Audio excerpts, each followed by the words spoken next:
we got here? Oh, chat, this guy is cooked. Oh, pre-fire. Pop it open. Warming up those fingies. And now he's just not missing any shots? That can't be how that works. Moving on. Oh, obelisk. And chimps in VR helmets. And a legally differentiated enough version of film score.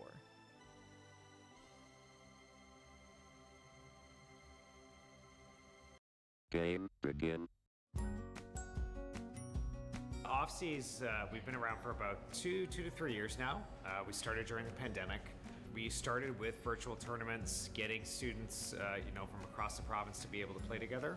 One of our short-term and long-term goals has been to, provide an opportunity for an in-person event. We actually have teams coming from all over the province. Some of the other titles that we've supported through OFSI has been League of Legends, Smash Brothers, Valorant. So we of course have Rocket League. And our most recent one will be Minecraft Education.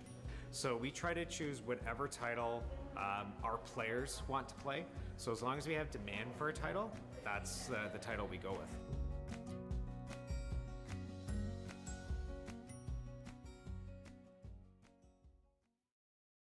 Valorant, a tactical first-person shooter that's taken the esports world by storm. In Valorant, 2 teams of 5 players face off, one team attacking and the other defending. The attacker's aim is to plant a device called the spike at specific sites, while the defenders try to stop them or defuse the spike if it's planted. Each player selects from over 20 unique characters, called agents, who have special abilities. From smokescreens to healing, these abilities can change the course of the game. Teams switch sides every 12 rounds, with the game coming to an end when one team hits 13. If the score is tied at the end, the game goes into overtime, where teams must win 2 consecutive rounds to secure victory. The key to success is strategy, teamwork, proper use of your abilities, and pinpoint accuracy.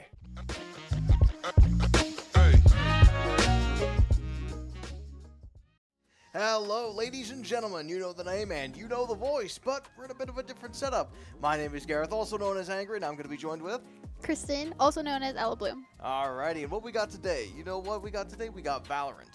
Oh yeah. We got the Conestoga Condors up against the Ontario Tech University, OTSU, if I'm not mistaken. And honestly, both of these teams are looking really good, but we'll get to that in just a little bit. We were talking to the teams a little bit before that. I believe we are on the new patch, and unfortunately, keep this between you, us, and the camera, they did not play since the new patch. Yep, someone hasn't been doing their practice runs.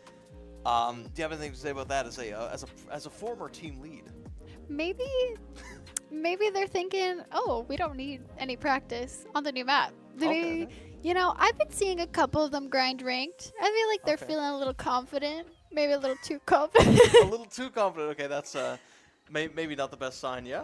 But hey, you know what? As long as they're locking in Reyna, I remember there was a varsity player that was saying that if you're playing Reyna, you just got to get in there. It doesn't matter how poorly you play it, you're always the better player. Do you think they have this mentality, or is it maybe not that good? Maybe not that good. Although we are competing against some of our former friends from OTSU. Oh yeah, that's right. You want to tell us a little bit about that? I think it was like Waterland. Yeah, we met them at Waterland. They were great. I don't remember if their roster has changed much. I know one of our friends have graduated, but I'm excited to see what they come up with. And which player graduated? Scott. Oh, Scott. Oh, no, I have his name written down here. It's like a Scott Flyboy or something like that. Yeah. Scott Flyboy.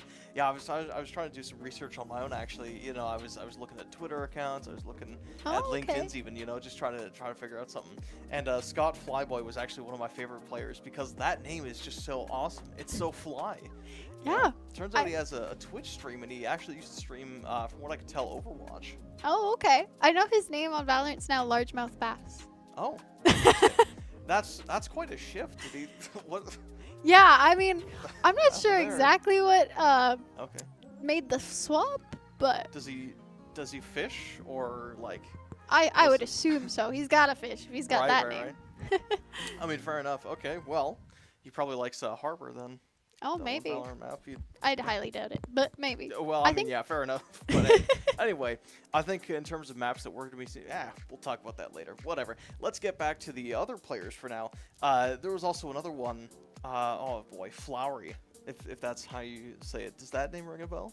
I'm not sure. No? Honestly, some of their in-game names, like, Yeah.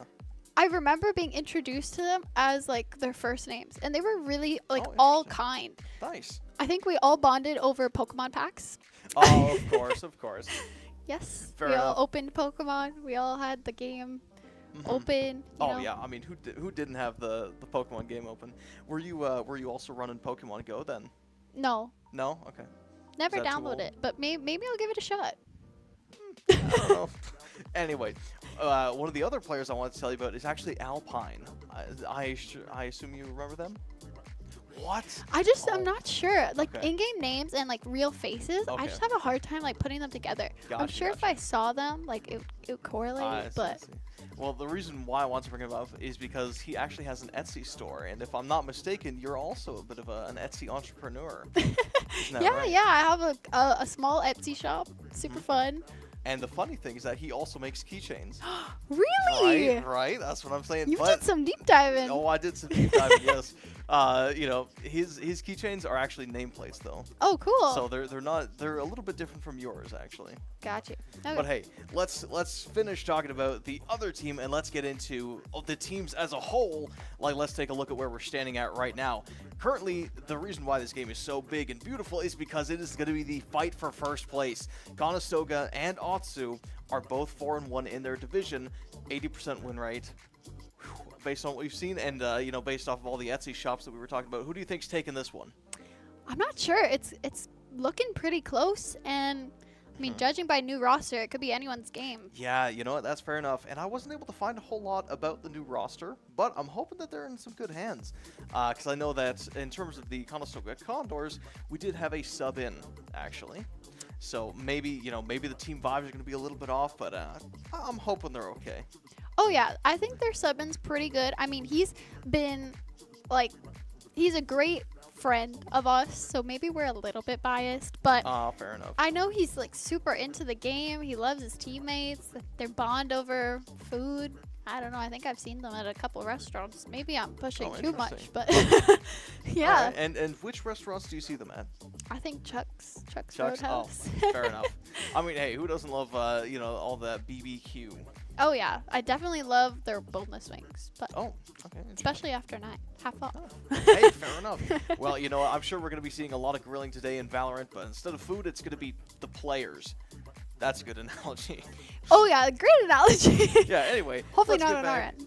No, surely not. And if you don't mind, I would like to talk about our players. Because honestly, we got a lot of crazy people coming in here. You can see Beanster, he's on the left, and you can see Mornu, I believe that's his name, on the right there.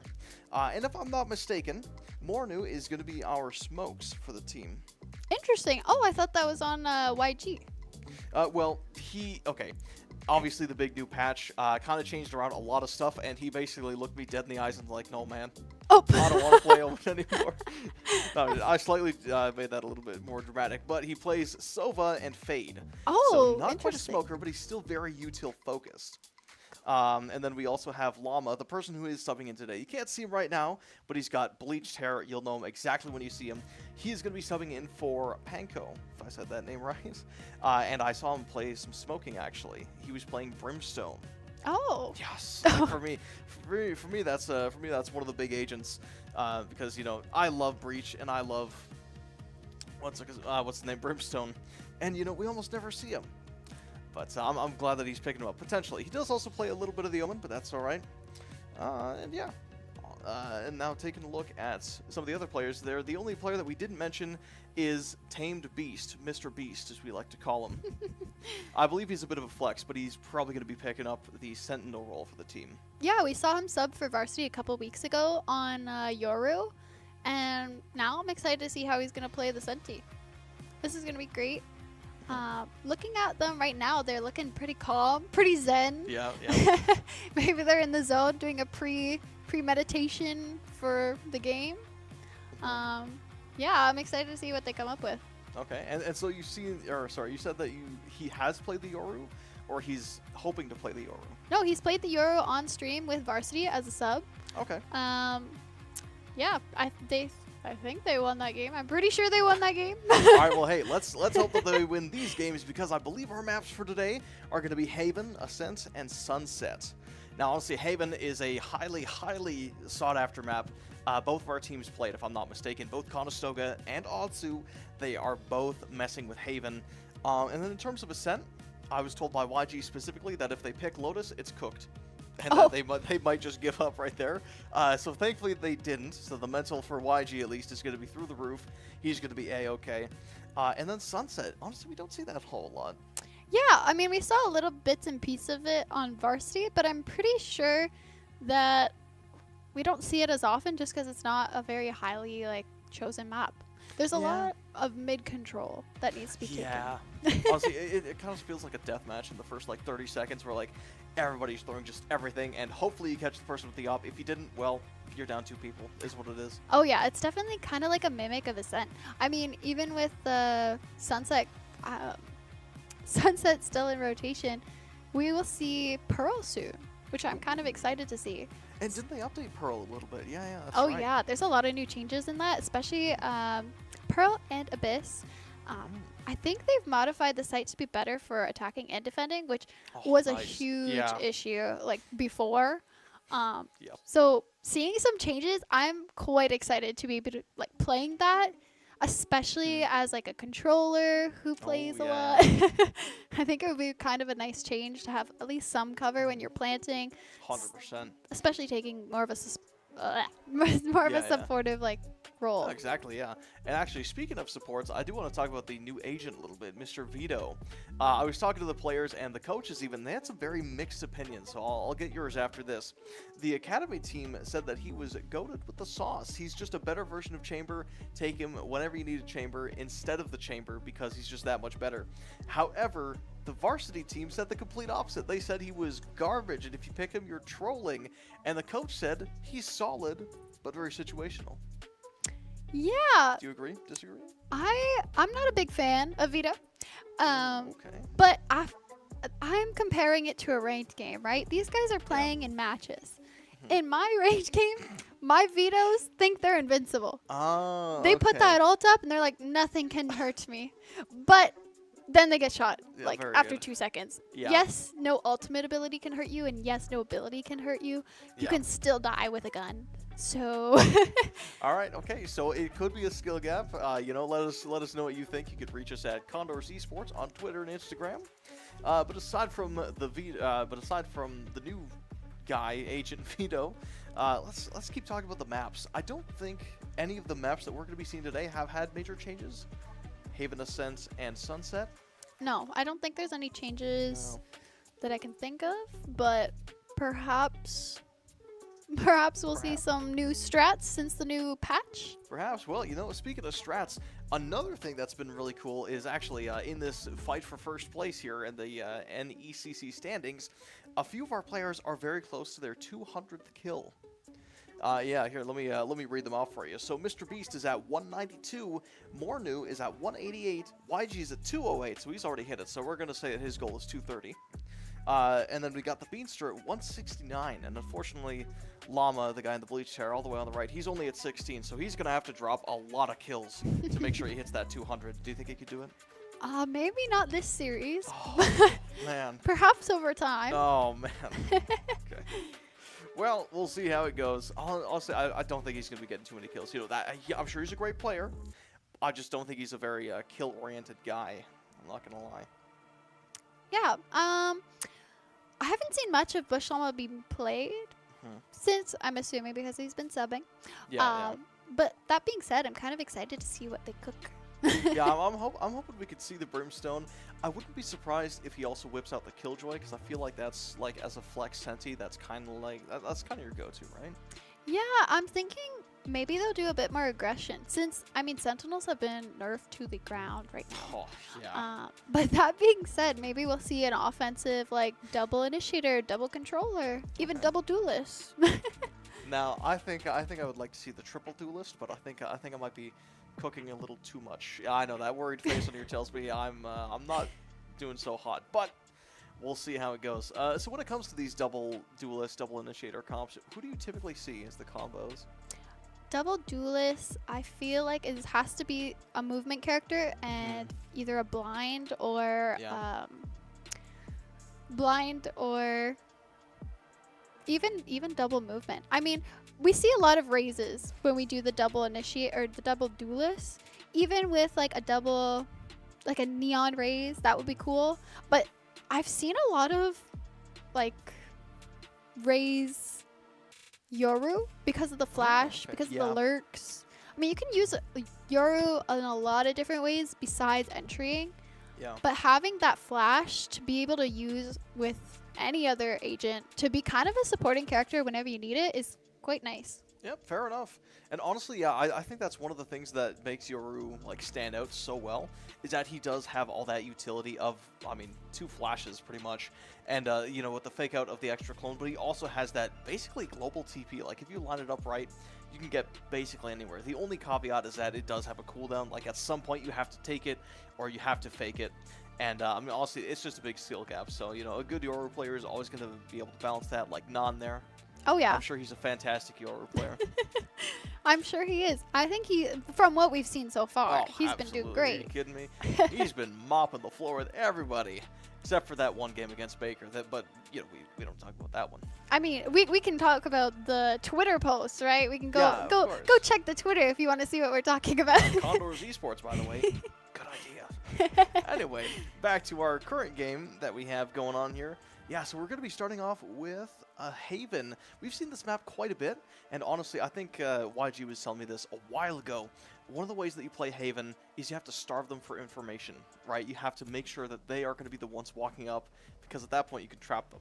Is this something that you would agree with, or maybe different? No, I would agree with that. That's definitely something, it's a good tactic, especially with how our academy team plays. I find we try to find these like entry, not even picks, entry like spots just for information because of how big the map is, and we insert people quite like relatively soon, like early round, I would say.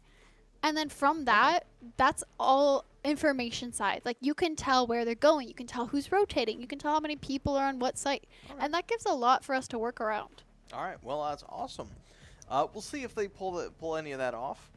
But it looks like I'm going to be eating some of my own words, because a little bit ago I was saying that YG does not want to play the Omen, and he's going to be a Sova guy, and that Llama was going to be the Smoker. But it looks like they've just pulled a big switch up, and it's actually going to be YG on his patented Omen and Llama on the Sova. Although the Neon is something I wouldn't really expect, because like you were saying earlier, you want to have somebody with the flashes, and you want to have somebody with movement, but both the Jet and the Neon have movement, but neither of them have flashes. I mean, I think they're banking off their Omen like blind to be able to have some kind of like balance. Okay. That being said, I mean, this is going to be a great, depending on if we lock the Neon.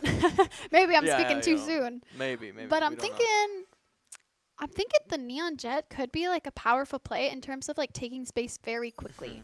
Yeah. And that being said, to have it countered or used in compatibility with the Omen could be quite nice, especially with our Sova. We could clear all of backside, blind the whole side, and then be on site very fast, like relatively fast, taking a lot of space early on. I mean, yeah, fair enough. And honestly, I feel like against a Viper, before she gets her ultimate anyways, that is how you have to play against her, because if you give her any chances, she's just going to be able to throw, you know, the Poison Fang, the everything, her wall down, and you're just going to be, like, you're going to be one hit before you can even enter sight. So, yeah, fair enough.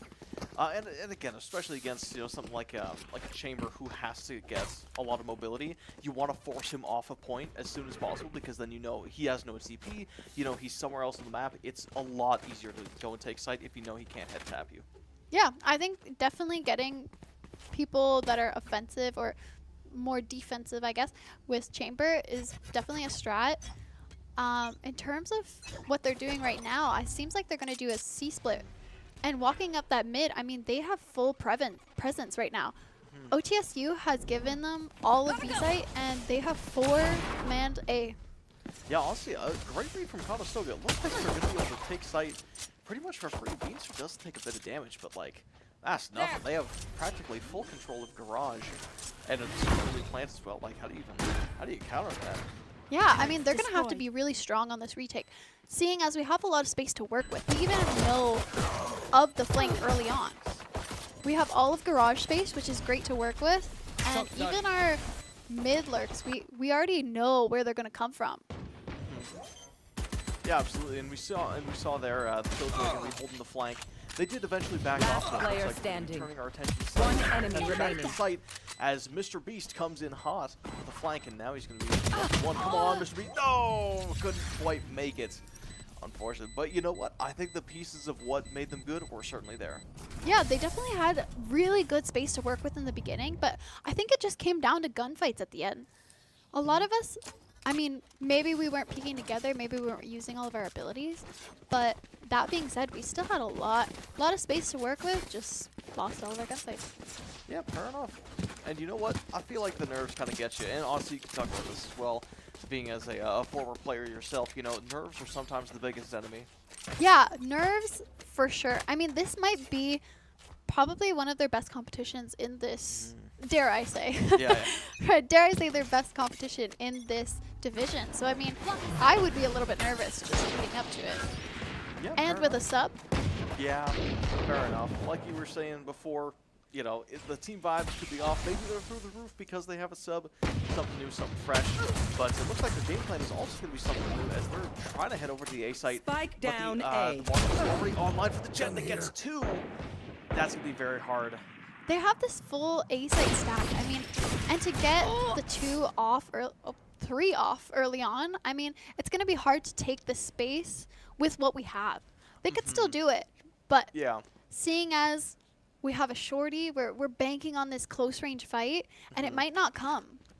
I don't know. Omen looks like he's maybe going to be heading over there, but he's not quite pulling the trigger just yet. Maybe he's waiting for a flank.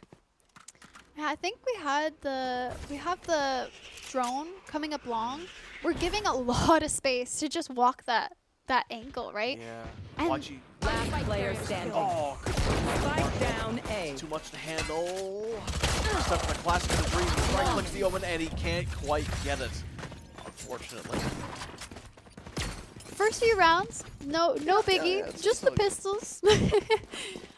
This is our buy round, so I mean, I'm hoping we swap it up a little bit, change the pace. We have been playing a little bit slow, which I mean is a little questionable for a double duelist comp. Yeah. But that being said, I mean, there's nothing wrong with your pace as long as you execute it properly. In the yeah. first round, we saw some great space taking, so I'm hoping to see a little bit more of that on this third round. But we are gambling a 3-stack site. And it looks like the gamble might not pay off. So far it hits. That chance could be dead. Whoa! Morgan manages to take her head off in the first 2 seconds. I'm surprised he won that, actually. He's going to try to push up here, but he's sneaking into the smoke. He gets one, though. Spike down Here's A. get a second. I mean, we're taking fights, and we're winning some of them. We're trading evenly. We're in a 2v2 situation. We still have the site. One enemy remaining. Oh, couldn't quite take it there, but it was very close. I think they're starting to realize, you know, they're starting to feel each other out. They're starting to figure out how they can play with each other. And I think that right there was a really good sign that, like, okay, you know, we have our movement. Clearly, we've got the reaction speed because, wow, you know, I think that fight against what's her name, Jet, with the Marshal was absolutely pivotal there. Like, it could have given them a really good gun, gave them a lot of leverage because without that Jet, there, holding those long angles is extremely tough. I mean, that being said, we did have the Jet only be down to 10 HP after that fight. So, I mean, giving and taking, I feel like our trades could be a lot more cleaner. And maybe it is nerves, maybe it's the switch of the comps. But I feel like as a team, we definitely could be a little bit more strategic in how we are pushing and executing. He's got the same idea.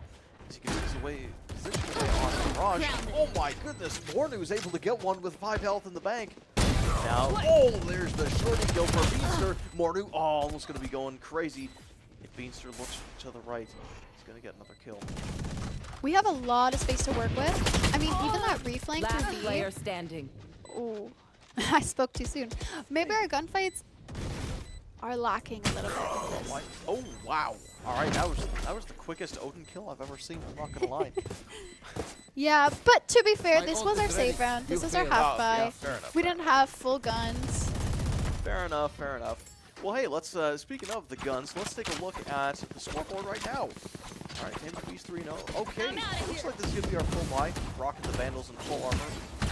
Oh, it's going to be really tough, though, because that Odin is going to be so hard to push off. OTSU pulling out the off. Oh, it's gonna be rough. If we had an Omen TP, I think it'd be doable, low-key. Because I think as soon as you find where the Jet is playing, you could maybe slide the Omen in behind. I'll show them. If it didn't make like a million decibels of noise, but anyway. They're gonna have to try and pick off at least one of the ops because I'm pretty sure Chamber has their ult. Yeah, that's also gonna make it really hard. And they are gonna be trying to push through double doors. Taken out. Whoa, Beatster! Yeah, never mind. I ignore what I just said. outta here. Beatster starting off by drawing first blood. Looked like they were maybe going to go for a B hit because they couldn't push through garage. I mean, doing that Jiggle Peek just gets a lot of information. They saw the Jet on top of B. They're like, oh, we got a pick. Let's back off, regroup, try to hit something. I mean, we're clearing that early lobby from A long. And we only have 2 people to fight on A. This is doable. Yeah, 100%. We have the numbers advantage as well, and the people on C are still not moving. Chamber's still with the setup. Maybe he's got a TP. It's hard. They're going to be starting to go right in. Jet's got the ult as well. They can't quite find the mark. Beasts are able to stay alive as Tame Beast gets a 2-piece. And I think this is going to be the first round we're taking. Yeah, we had great control. I mean, like we saw in the first round, I feel like our takes are really good. And as long as we can maintain a decent amount of space, we can work with a lot of the map. But as these people are retaking, I mean, I'm pretty sure Chamber has the op. So if they get too aggressive, they will definitely get punished. Yeah. Although, I don't know. It's really hard to retake a site when this Omen is able to play in so many different off angles, and the concuss as well from Neon is going to make it extremely hard too. So I feel like maybe the play is just to save, because like you said, if they do have the op, just save it at this point. Like, don't try to gamble it, don't be a hero, just save it, because that's $5,000 just poof gone if you lose, right? Yeah, they definitely have the op, and they're definitely saving. But by all means, the round was pretty well. Like, we took that site, we got the 2 picks, and we held it pretty well. Yeah. We even set up for if they did decide to retake, which is great. We love honestly, to see that. yeah, I really love the crossfires that they had. And actually, I guess we'll have a lot of time to talk about the strategies. There's a timeout being called. So let's take a look at the scoreboard once again. Tame the Beast popping right off with a 5-4, but man, Valentine is looking very, very strong. 7-3. Oof. It's a rough one. I mean, with the standings right now, we're only 5 rounds in. It's anyone's game. Anyone can swap. But seeing as they have that operator in the Odin, this might be kind of hard to be taking space, especially long range. I would be avoiding C at all costs, but I don't even think they came into contact with the op to know they have it. So at this point, they might be just doing that C push, trying to take the little bit of split control that we have and maybe trying to overwhelm, but I'm not sure how it will go with that operator.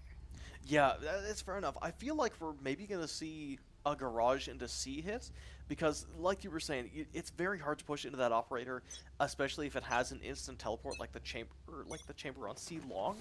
Maybe you could do it through garage. The only issue is that Viper still has the Odin online, and you know, I'm no pro, but I think that does make the garage extremely hard to take.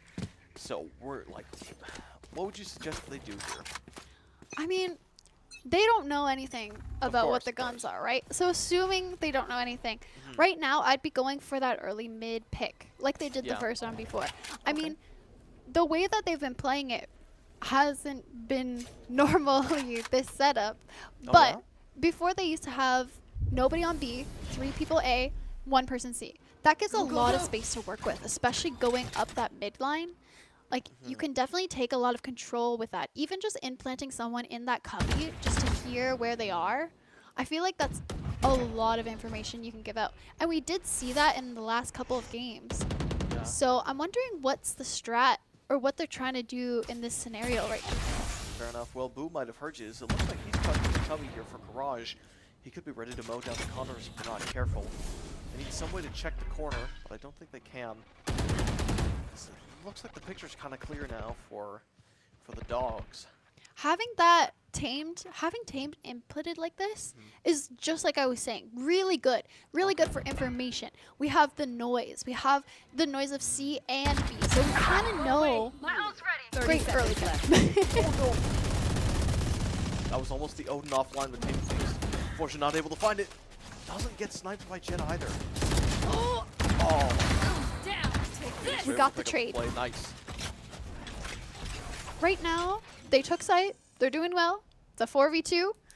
We're 10 not getting seconds too left. antsy where we're going and pushing everything. So I think they have a solid chance, especially with Omen on top box. Them having this kind of high-low is going to be great, except for their back. Nobody's watching Garage right now. Nobody's going to be playing Garage anyway. I mean, sure, the Sova's there, but I mean, realistically, what's he going to do? Fly his drone into you? I don't think so. One enemy remaining. Oh, Beanster, that was crispy. Just immediately flicks on. This could be the ace. If they know he's in Garage, they could absolutely get this for him. He's going to be running up for it. If he turns to the right. I'm out Turn of here. around, Beanster. No. Get the ace, brother. Okay, looks like the Solo might have been able to save himself, actually. Whatever gun he's got there. I think he's rocking a bandage, isn't he? Did we just see Sova observe Neon and was like, oh, never mind. Oh, operator. Maybe. Maybe we did, you know? He was like, hey, you know what? He's feeling himself. He got a 4K. I don't want to do this, all right? But at the same time, even if he did kill the Neon, I feel like, again, it's the operator. You have to save that gun. So maybe just playing passive and not letting them know where you are is even better.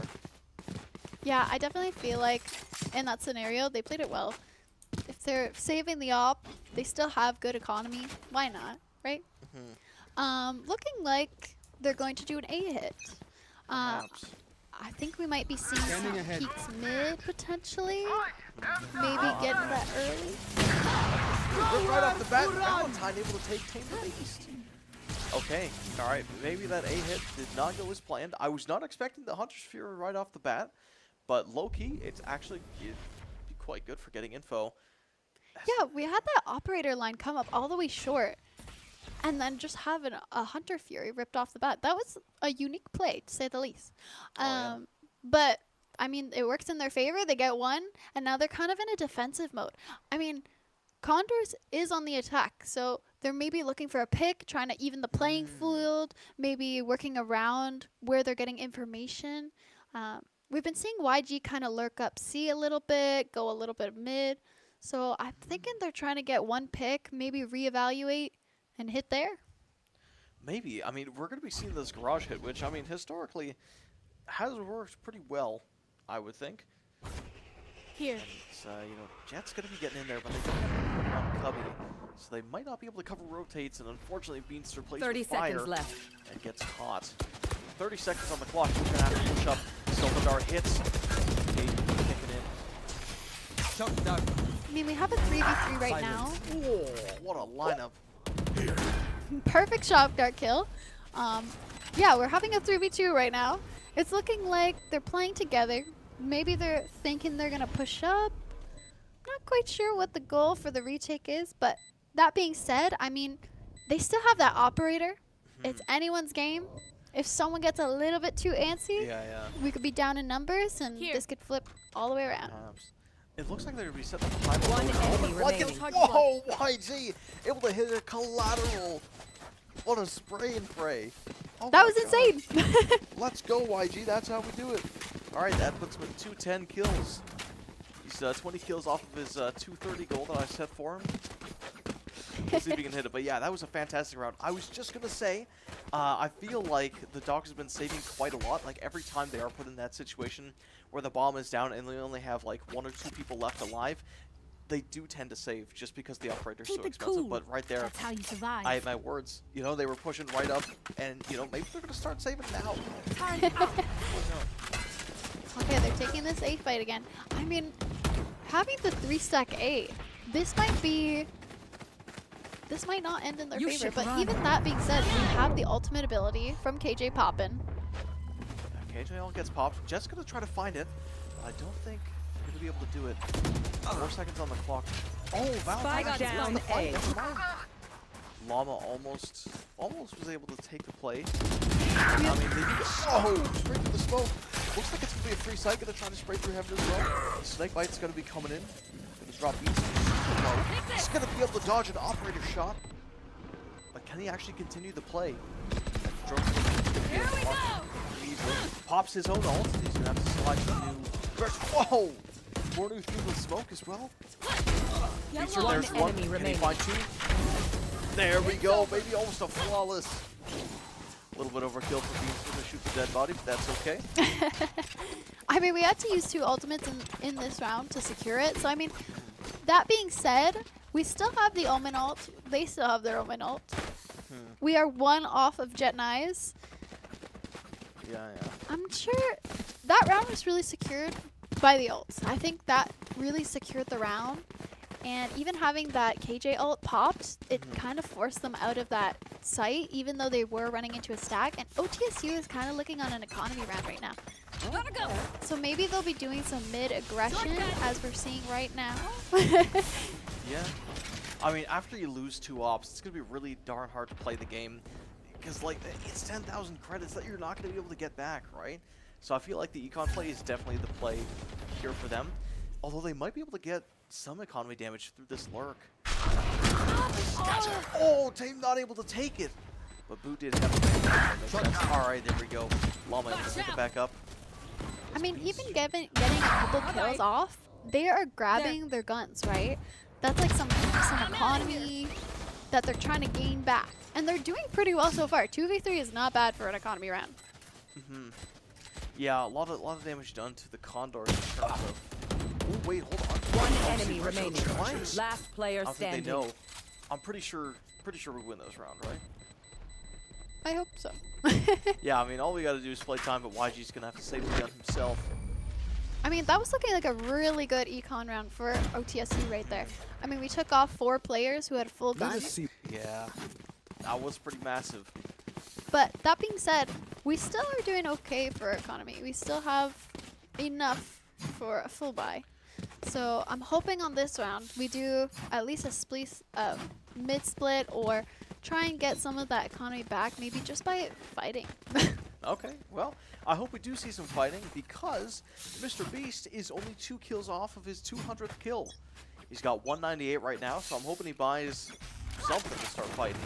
And it looks like we might be seeing a bit of a retake situation as the Condors here leave bolting over to Seaside. They actually had quite a good read, as nobody's on site right now for OTSU. Yeah, this is forcing them to play a full retake right now. We have full site control. They just have to worry about garage and flank right now. And CT, but I mean, the smoke is kind of covered for a little bit. It's fine. Although I'm slightly worried about the Jet because they do have their ult popped. They could get quite a lot of kills. Just 2 members go down right off the bat. YG able to get a 2-piece though. Looks like they're retaking from CT.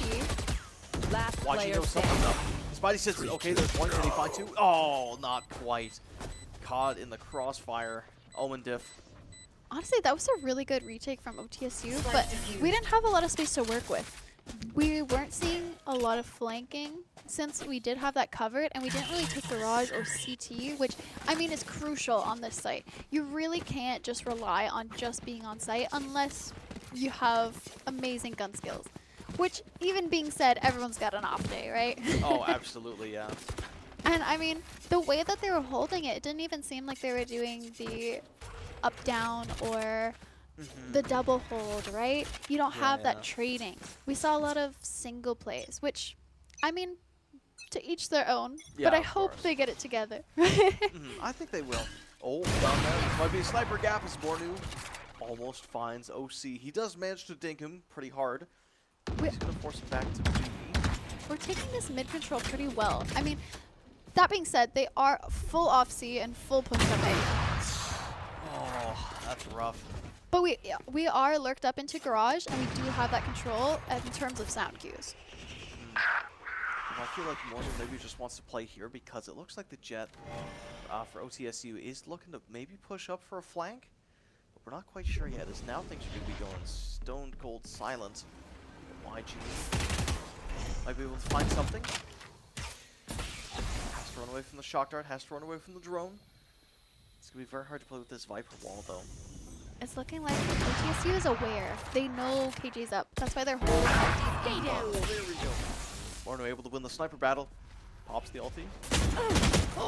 Looks like he's going to be heading on the site from that. And we got on the box. There's 2 kills. Viper. One enemy remaining. Oh! Whiffs the knife, 30 seconds but he left. does get the shorty kill as he pulls out the op, and now he's got to find this last jet, this last kill. Oh, what? What a flick and a 4K! That was great. Great round. That I was mean, better than great. Oh my god. the way they were round in the trading half. and getting each kill as a team and collectively going up. I mean, we saw Mornu on top of those boxes on B, just grabbing 2 kills for free. And that was a great opportunity to execute sight, taking control of C, and grabbing that Viper. And even the way that he flicked onto that last kill, I don't know about you, but maybe I need to work on my reflexes. That was pretty crispy. No, I totally get you there. Do you think Ass Pass would do the same? Oh, yeah. Yeah. Asas is great. Okay. Maybe not as good as Mornu. No, I'm Well. just kidding. I'm kidding. Okay. Oh wow. Guys, All I right. can't. I mean, at least try to play it up. Anyway, let's get back to the round at hand. The Viper ult is going to be popped. Same with the Omen ult. I have the It looks spike. like it's just for info. It looks like he found out where the Viper was playing. He pinged it on the map, but we're not going for that kill. I mean, yeah, it's hard. it's too dangerous to go for that kill. They're gonna have to be very careful as Here. Chamber is gonna be sitting at a bit of an off angle here on C1. He's able to get himself really far in. Yeah, we have that early angle. Oh, he's able to get 2 as well. They are pushed out C. This might not be the best play to be going for a C push as we have the Viper ult and we had the That's chamber rough. pushed out so far. I'm wondering, I'm hoping they get this A site for free and get an early plant because I'm that will hoping, at yeah, least. because all the members are around C and B with no Viper ult in sight either. It's just used. Placing Yeah, switch but I grenade. mean, at least if they can get this Bomb free grenade plant, out. they can get a couple more Alarm money bot out. in their pocket and 30 seconds potentially left. be able to pick up. But they're gonna have to play some aggressiveness in Yeah, they're gonna have this. to bob and weave as the Hunter's Fury is ripped. Now, I mean, Llama's gonna be paranoid. But Tame the Beast gets hit. Last Can he player find a second? standing. Not quite. Alright, Llama frag out here. Not quite. As Swift was a little too swift. It's gonna be, I think that's tying up the game 6-6. Oh yeah. I mean, OTSU didn't even wait for the plant to be down. They just full rushed that site. They just sent it. I think we definitely could have played that a Switching little bit better sides. because when you're down in numbers, you want to push for those early fights as opposed just to grab the timings, right? But we just went for the plant. We went for that early, get the money down kind of Yeah, type vibe. But let's see what they do on defense. Alright, well, let's see. I'm pretty sure Llama's got a bit of a lineup here. As it looks like he's taking out the Sova dart already, but it seems like Viper also has a lineup as they throw the wall out. Actually, I really like that wall. I think we saw it last time with our varsity team. It basically guarantees that you can get into sewer safely while also cutting off the rotates on B. It's Yeah. extremely powerful. I do like seeing that wall. I'm just wondering how they're going to utilize it. Are they going to utilize it the same way as Kevin does when our varsity squad plays? Or are they going to use it more as an aggressive wall instead of a lurking one? I feel like we've seen a lot of aggression here, so Your fault. Speaking of aggression, Mortar able to get one. Couldn't quite find the second.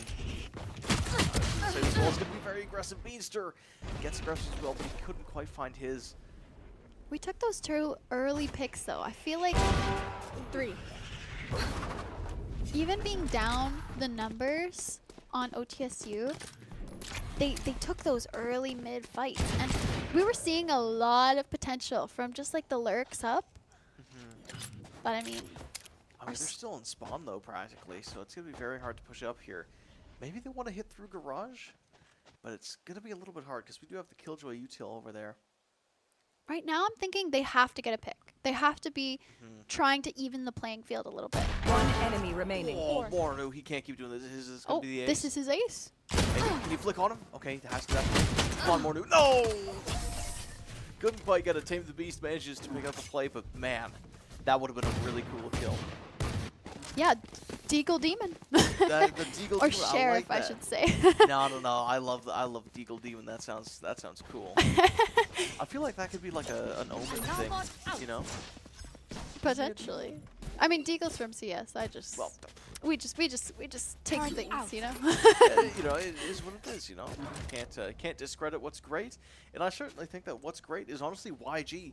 He is playing out of his mind. I would say he's got easily one of the top kills on the team, but honestly, his intel has been so darn amazing. All these smokes have been on point. It's just really hard to push into him. I mean, yeah, they're holding this down. They already know where they're going to be hitting since they broke that dart. They have that early information, and they are taking these aggressive angles to fight or trade. Wow.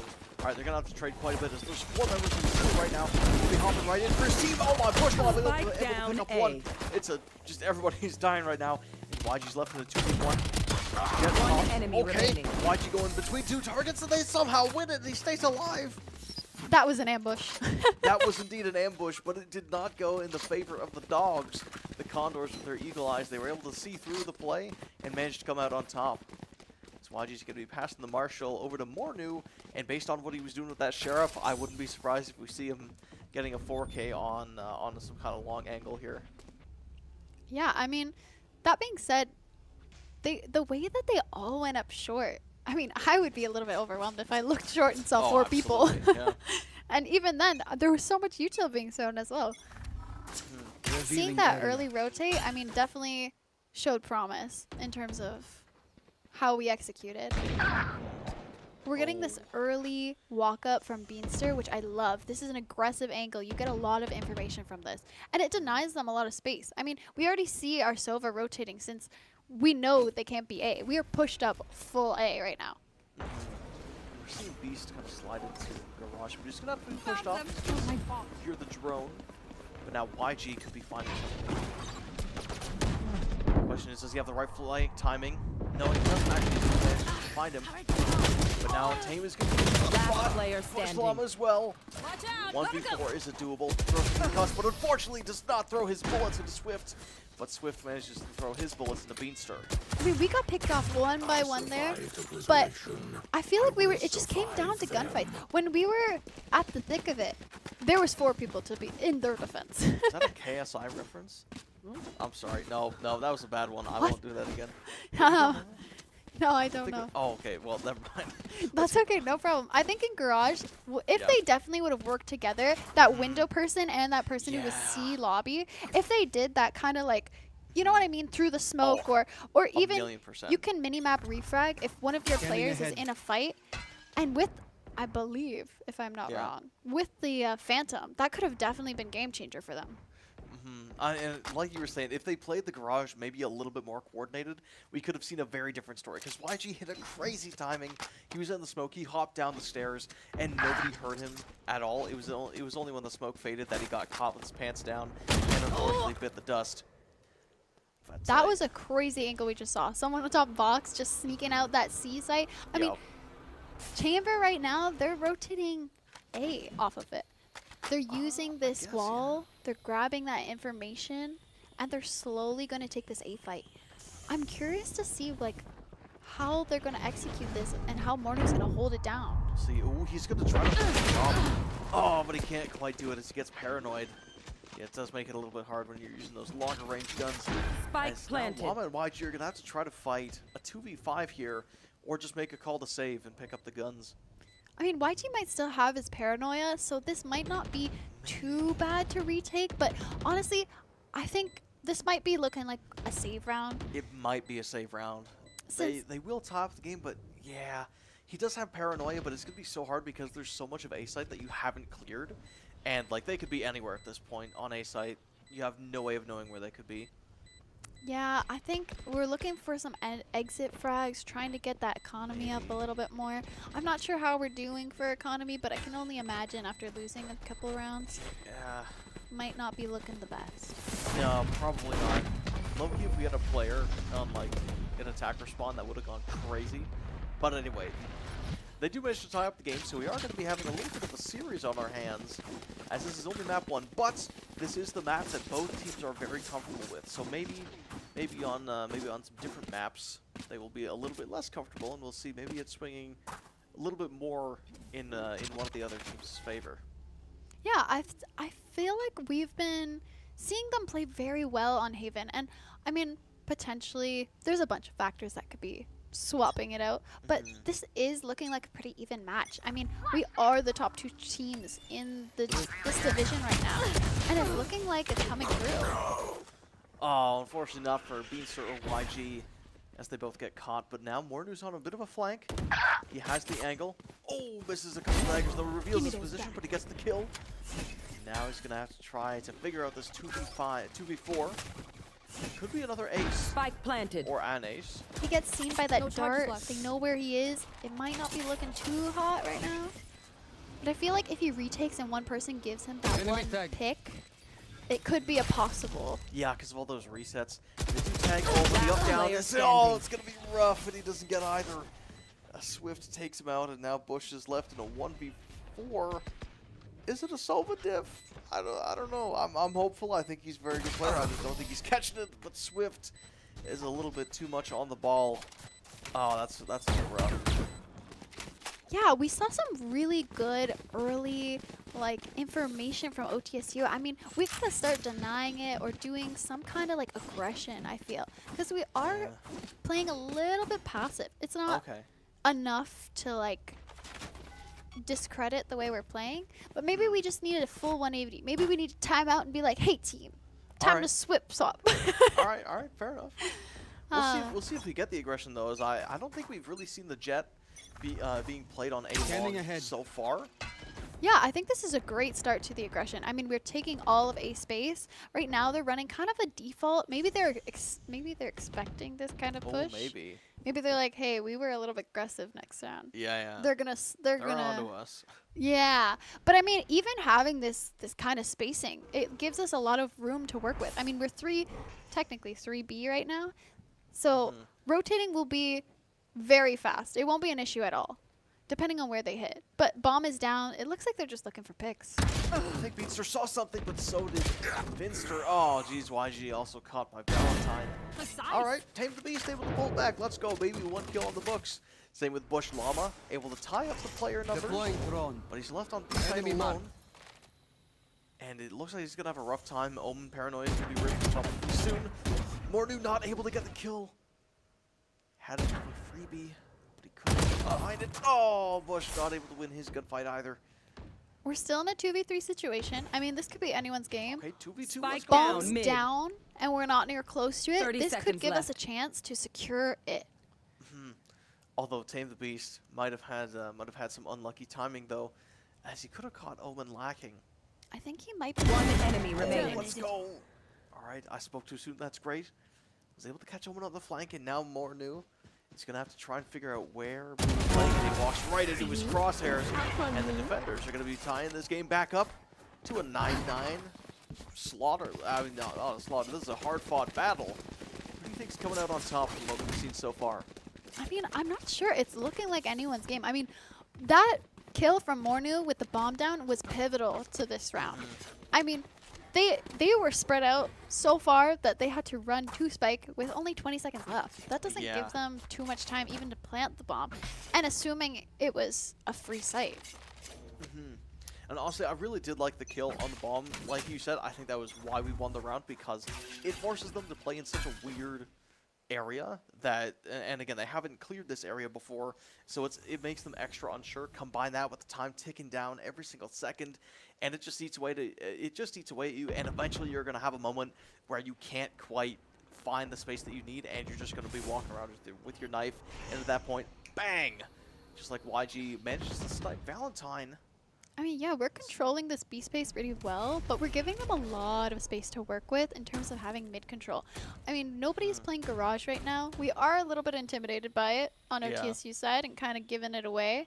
Viper does manage to pass by Mornu's defenses right now. I was just gonna say, I love the Viper lurk there. That wall is really putting in work, but Mornu might be finding some more kills. Finds one. Oh, couldn't quite find two, but he knows that there's more people there. So, unironically, it's not bad. The only issue is this Viper. They don't know she's on site. Now they do. Bush Llama not able to take it. I kind of wish that Bush Llama waited for the team just to regroup Yeah, maybe. as a Spike team. planted. We're seeing this Viper pit down, and I don't know. It's going to be pretty hard to retake this site. Yeah, especially with the Viper pit down, it's gonna be so hard to see. You can't land. You can't really stay in for long, otherwise you're gonna get decayed. Swift is gonna take away. Last player standing. Oh, 1v3 for YG. Hey, managed to find one. Find the other two. Oh, not quite. Honestly, that was a lot. I mean, we could have definitely played that a lot better with team dynamics, but I get it. We feeling a little bit. You have that rush, right? You want to get those picks. Yeah, right. So it might just be in terms of like communication. Maybe we're lacking a little bit of, hey, wait for me. Maybe we'll go together instead of just having the one person go try and get one pick, which on defense isn't ideal. Like, you do not want to be giving up your life. Your life on defense is probably the most valuable thing. Dare I say. Especially because there's 3 different sites on the You want to play? Let's play. Life, it's so much harder because you spread yourself so much more thin. Yes. And unfortunately, a couple people bite the dust on the C site, and now Conestoga is gonna have to try. Maybe they want to do something with the Hunter's Fury. It's gonna be really hard. I'm thinking the Hunter's Fury on plant, planted. or maybe they're trying to get that pick garage or flank. Even, yeah, it's not looking too good. The way that they're positioned doesn't give them a lot of time for the retake. It looks like they're swapping to being a flank, but depending on how this goes with the ult. It's going to be really hard to hold the flank, or try to go for a flank, though, because you see Chamber, he's already got his thing lined up. But low-key, maybe they're waiting for the bomb to just tick down, and they're just going to be looking for the exit frags.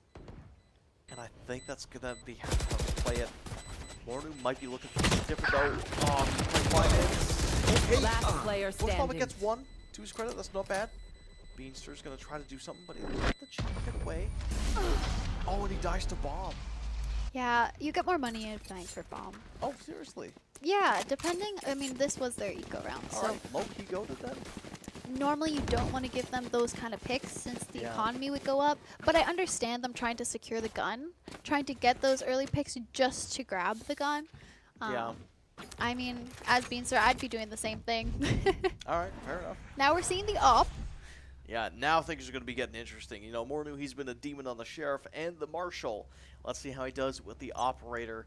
I don't think they're going to be pushing the B side, though, so unfortunately, Mornu might be a very sad player. But that being said, we still have the double hold. We still have YG on top box, like, holding him. So, I mean, Oh, that's unlucky. we do see the op get taken down. That is quite unlucky. I saw the vision. It's just the crosshair was not, unfortunately, the right place. And now it's another 2v4. No, yeah, 2v4. And unfortunately, neither of them are duelists. So it's going to be pretty hard. But maybe with all the util that they have, Spike it is planted. doable. Hunter's Fury still on the board for Llama. And the Killjoy Ultimate is still available, too. It looks like OTSU's Jet is hunting. We are seeing our Jet run. Oh, Bush Llama caught. Oh, I don't know if he can get out. Currently running for his life. Actually did get out. Never mind. The Jet's going to let him live. But yeah, it's going to be really hard to play this match now because the economy gap is so wide. 11-9 as well. Maybe map 1 is going to be going to never mind. Tame the Beast able to get 1. Bush Llama as well able to get 1. I mean, these are good eco frags. It's fantastic. I just don't know why I'm doing it every time. Tame the Beast. No Don't free. want Enemy remaining. Okay, there we go. 11 health to go. Could this be a... There's no way. They don't kill everybody, right? Match point. Oh no. Match point coming into effect. I mean, we managed to save some guns, but that being said, we have the op up. I'm hoping that if we do see an aggressive push again, Yeah. maybe we're getting a little bit more value out of it instead of the one trade-off. I'm not too sure how it's going to fade out. We have a judge up on the board, so maybe we'll see some smoke plays. Maybe we'll see some close angle range fights, but I'm not sure how they're going to take this. Regardless of what we see, we're going to have to ensure that we're going to be winning this game because if we're able to win this round, it's going to make the economy for the Dogs tripled. And it's going to be very hard for them to actually pull it back, which could give us map number 1. But at the same time, 12-9, that's a lot of rounds you got to win back. The Beast does have the Neon ult online. Hunter's Fury again still on the board. And it looks like they're going to be heading over to A, so it could be a really good time to rip the Hunter's Fury and hope for the best. Yeah, they're coming up A. They're going into a KJ setup, which isn't ideal, but it's not the worst, especially with the new nerfs on KJ. I mean, the way they're taking site, they got the smokes up. They got the smokes up, but they have the guns up. Maybe. Why'd you with a phantom? Doesn't look like they're gonna. Doesn't look like they're going to execute this site. They're like, hey, maybe there's too much going on here. Let's back up, reevaluate. I mean, we see their Cypher pushed up all the way B with full control of it right now. Yeah, but they might be running into Beanstalk. That's one. Oh, couldn't quite get the 30 second. seconds left. But the vision is definitely there. Now, okay. Oh, there's one kill for Morning. Spike Oh, but they down, died at the C. same time. Last I mean, player we had that standing. one guy long lurking Yeah. late. Well, here we go. Spike planted. Okay, he's the hunter, but he can't quite find his prey. Nope, not yet.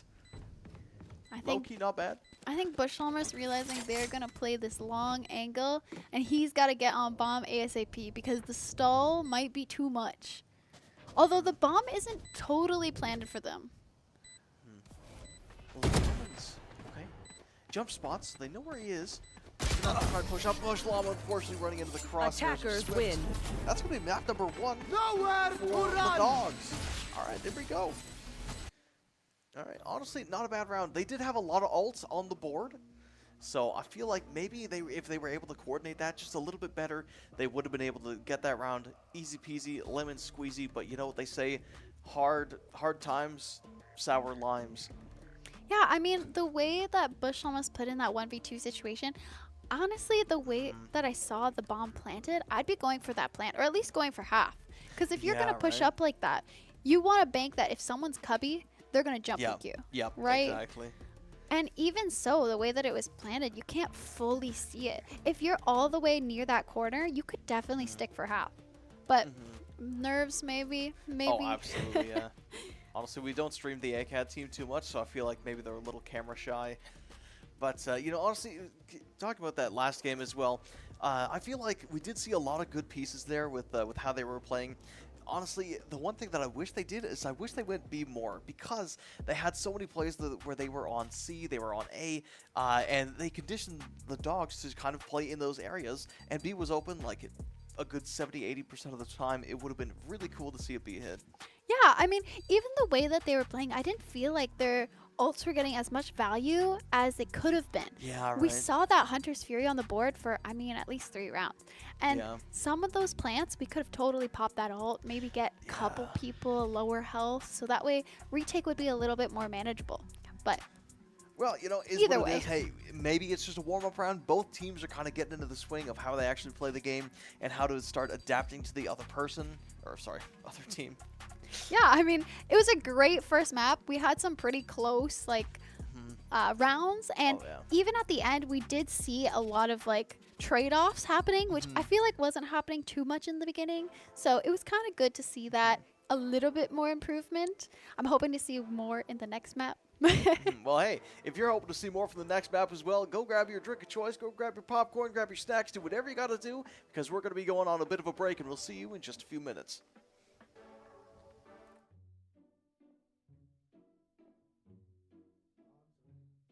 Dogs. Cats. Definitely dogs. Dogs. Dogs. Dogs. Cats. Soccer. Soccer. Gotta go hockey. Senators. Soccer. Soccer. Soccer. Soccer. Football, yeah. iPhone. iPhone. iPhone. iPhone. Android, but I have an iPhone. iPhone. Android. Nighthawk. Nighthawk. I am an early riser. Nighthawk. I want to be an early riser, but I'm mostly a Nighthawk. Night owl. And I stay up late. I don't know. Both of them. Summer. Winter. Winter. Summer. Winter. Summer. Winter. 100%. Instagram. Instagram. Instagram. Instagram. Instagram. Twitter's too toxic. Twitter. Twitter. Multiplayer. Multiplayer. Single player. Multiplayer. Multiplayer. I play Valorant. Multiplayer. Multiplayer. Chrome. Chrome. Oh, definitely Chrome. Chrome. Opera GX. Chrome. Chrome. Coffee. Neither. It depends on the day. Energy drink. Neither. Bad for you. Coffee. Coffee. Yeah, I think I'm back up. They're gonna make me laugh.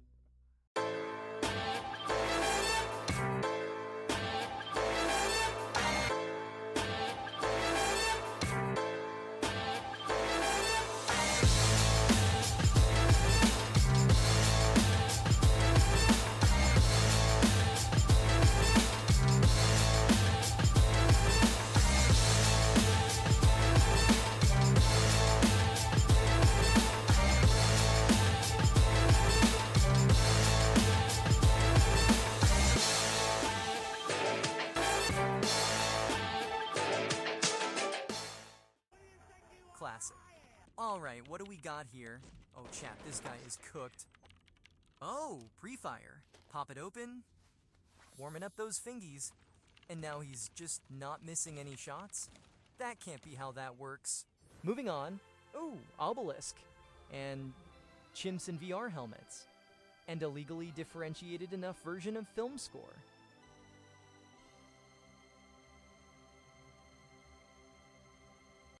Game begin. Offseas, we've been around for about two to 3 years now.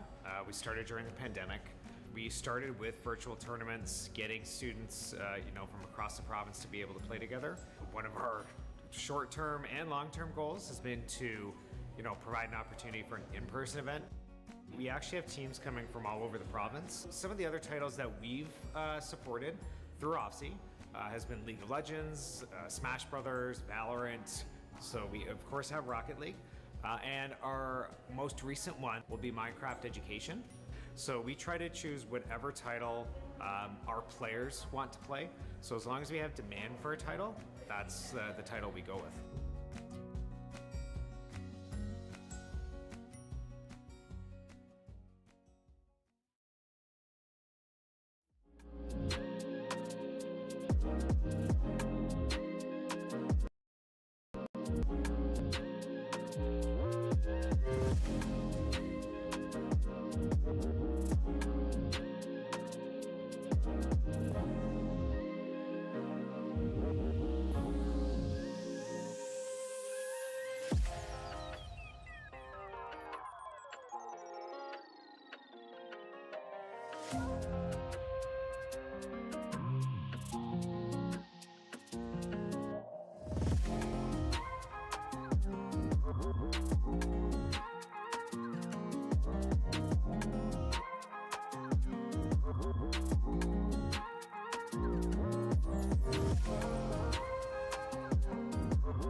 Shadows traveling.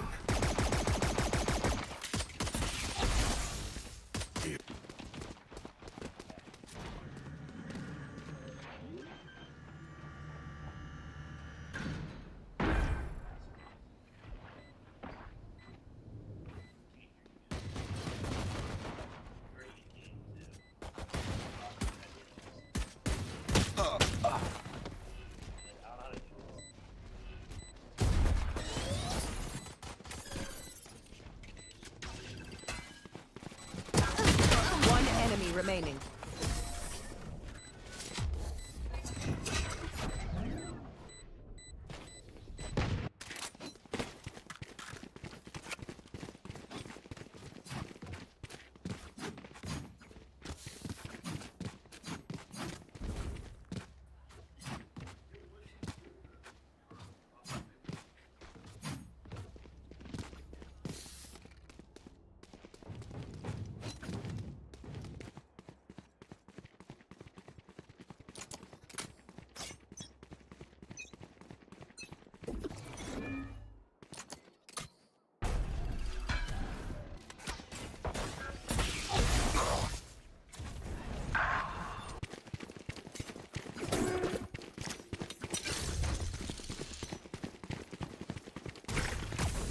Launching thorns. Thorns down. Decoy.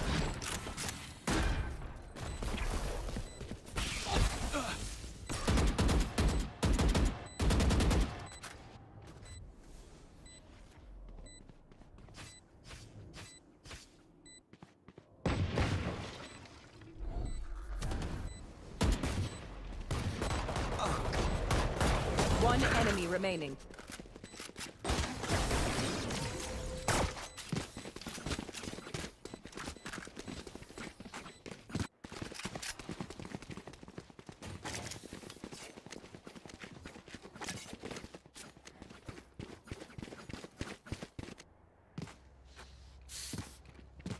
Hello and welcome back to game number 2. Sorry, got a little bit ahead of the action. We had some really good rounds there from the Condors. YG coming in clutch on the first round, and I believe it was Marcia that was coming in clutch on the second, getting the 2K to tie it up, and now we're going to be looking at an 0-2 lead for the Condors. Revealing area. We'll see if we can secure the 3-0 lead. Yeah, I mean, we're going into this with a double Sentinel comp on both sides. So I'm kind of excited to see how we work the map. And even though we do have a single duelist, I feel like we are going to probably be a little bit more aggressive with this chamber. Honestly, I really like the Yoru because of the amount of mobility it has. Like, you have the clone, you have the flash, but you also have, like, basically a global teleport. I think it's fantastic for the fakes, and as well, we also have the chamber. It's another teleporting character. So it allows us to play a lot, in a lot of other places, a lot faster than a lot of people would realize. Mornu's taking this A space. Oh, couldn't quite find the kill. I was going to say, I was hoping he doesn't get off guard, but he knew where he was just with the gunfight. I mean, seeing as we have the double senti on both teams, this is going to be a little bit hard to push sites because you're either way should be on either site have a senti. And that being said, it's going to be hard to try and take these sites 30 with these seconds kind of left. trips. Could be hard, but I think we're kind of making it work. If Last player standing. Never mind. I was gonna say if you could get over to the door and close it before it's too late, it could have been doable. But yeah, what are the names? The dogs just had too many guns and too many angles. Caught him in a bit of a devious crossfire, and they did steal the round. But I don't think it matters a whole lot. You know, we're still in the very early stages of the game. I don't know. Do you think we're gonna be hitting a B here, or like a split through mid into B? I think we're going to have to take this mid control, or at least aim for some early duels because of how like defensive both sides are. You want to play? Let's play. I mean, working the map is going to be their best chance at survival in this game. Okay. Here. We'll see. I mean, we're going to be seeing Chamber pop his ult right off the bat to try to get that mid presence unlocked. Silver Recon's going to be going down. This tag Rush Lava, but he's just better. And he gets the kill. I mean, we have this Yoru pushed up mid. We had that pick.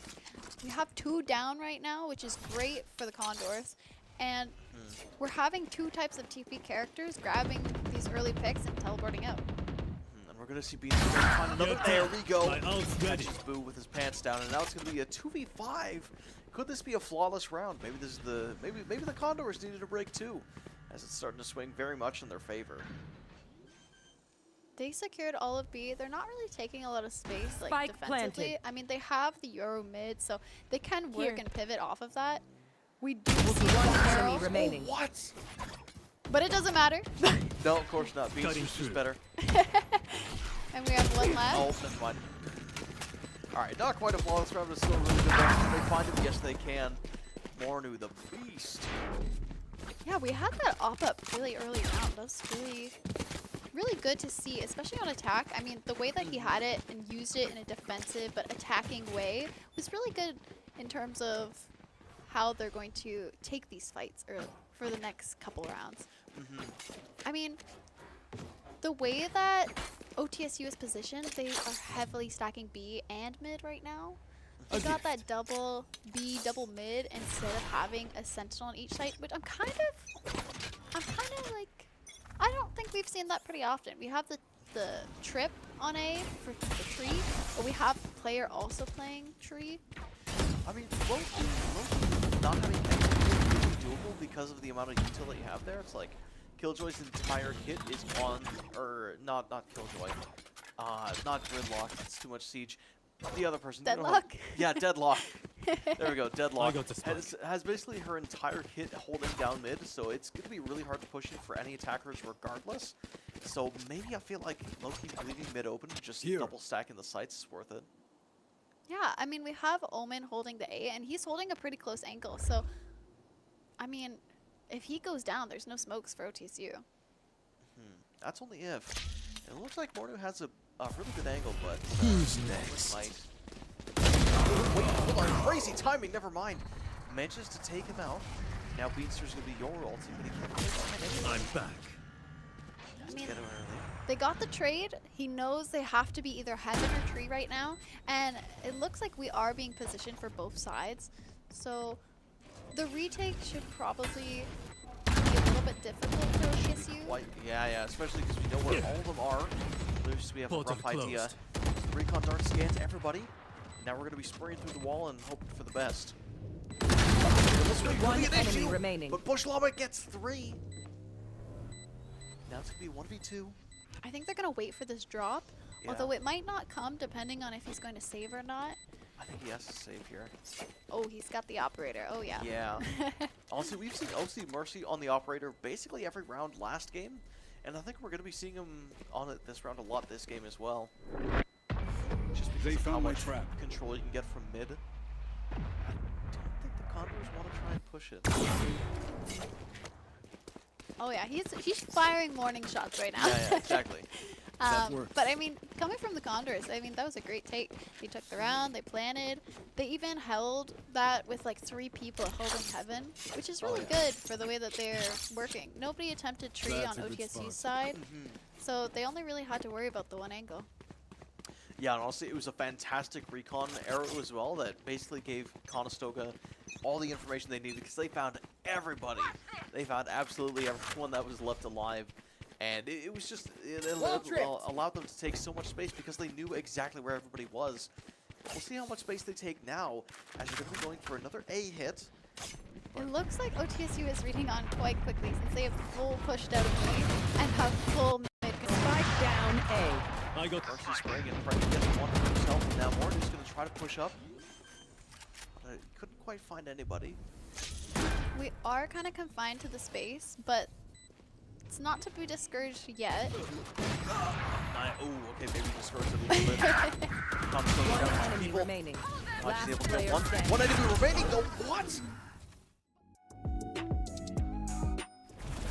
All right, wait, so how does that work? If deadlock hits it there? I mean, Deadlock's ultimate ability doesn't kill them until they are at the endpoint. So I mean, in that scenario, okay. I would think like Deadlock would be pulling out their gun instead of the ult, because Okay. it doesn't guarantee that YG won't kill him before he takes it out, shoots it, you know?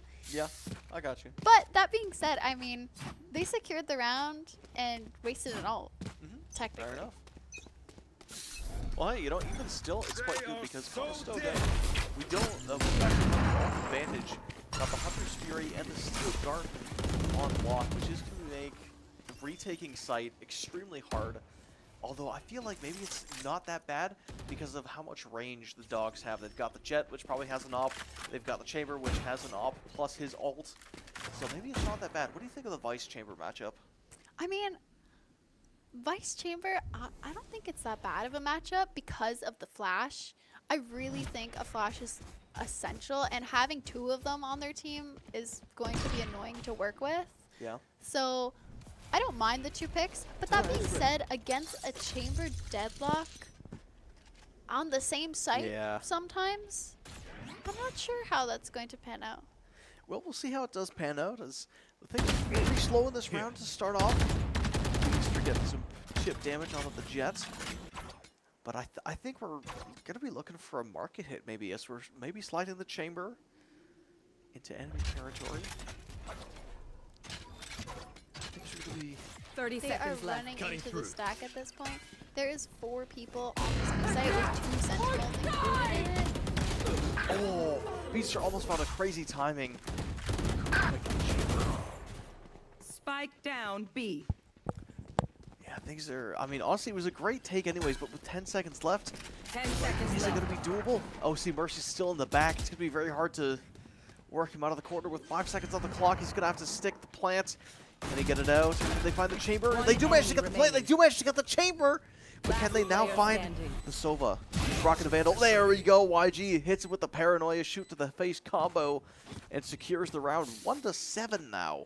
I mean, the way that we split and went through market and went B, I mean, that was a perfect round because they were all looking and going through CT, running into B site. They didn't even manage to notice market. I mean, they left that fully up to Chamber and his teleport, which was down in an instant. Yeah, I mean, it's difficult to play when you have so many offensive options just kind of running at you. And like I was saying before, like that Steel Garden makes it so hard to play on the site because as the Chamber, if you get Steel Garden, I don't think you can use your ult in it, right? I don't... Right? Come on. That dude. is an odd question. I don't play chamber enough to know that Okay. question. All right, all right. But I would assume because it's an ability, he should still be able to use Really? them. Well, I think that's busted. They should change it. But anyway, regardless of what I think, it did force him to play off of that one angle that that very strong angle on site, forced him to play backside. He did get another kill out of it, but in the end, it was really easy to kind of weed him out because once that spike was going down, he didn't know where it was, and he had to push out. He had to try to stop it, but he didn't quite have the gun power or firepower. I'm thinking during this kind of timeout, they're maybe rethinking the double senti on the same site. Oh, yeah? Potentially. I mean, we only really have that chamber trip mid, and then we have the deadlock stun B. But that being said, like, going A on this probably would be a better defense mechanism, only because we are seeing that kind of aggression. We are pushing out, we are taking those fights. I feel like that's a much easier fight to win than getting stunned or having to deal with trips. Maybe.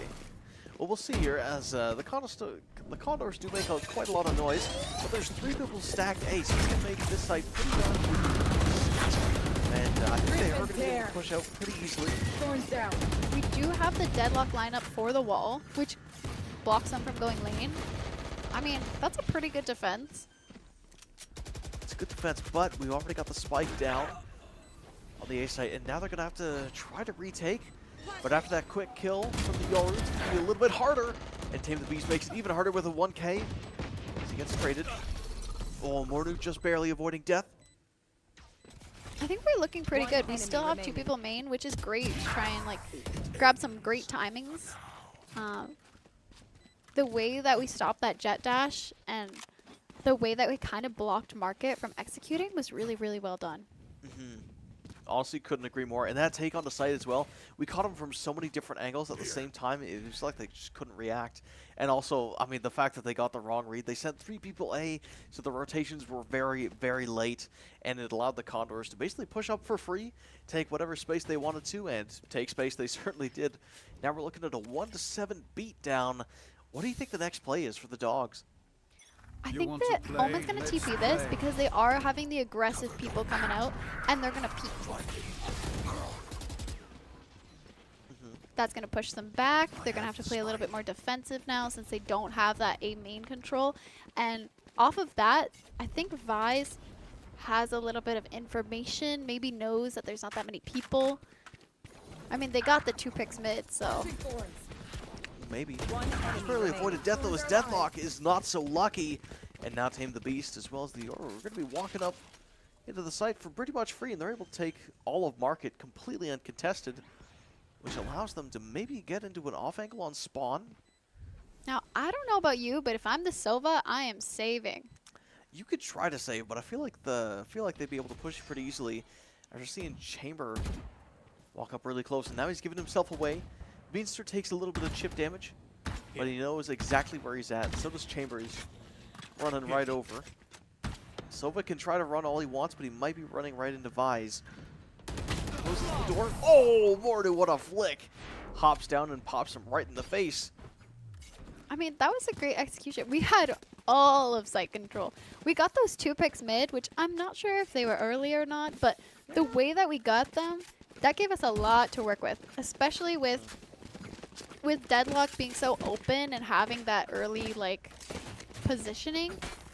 We didn't even have to worry about any of the trips on site because that they were taking that kind of angle. And honestly, I really do love the play from the Condors as well because, like you said, that mid-aggression, I think, was what won us the round. We knew that the B site was weak, so we were just going to kind of run in there and move on there. I'll stop talking to move right onto this. The Dimensional Drift is ripped, and they're going to be trying to aim the Hunter's Fury, but it doesn't quite happen as Valentine gets taken out with the bullets to the face. Now Beanster's in a rough spot. Can he actually get out? Not quite. The Deadlock manages to stun him up and gets the kill with a nice cheeky Sheriff. I mean, they walled us off in a way that kind of forced our Yoru to fight. That is a pretty good defense, but the way that we are pushed up mid is also a great defense. We have all of A to work with. All we need to do is plant and potentially stop this Sova.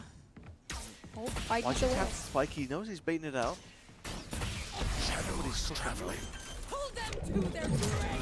Oh, hold on now. Deadlock's getting a little aggressive.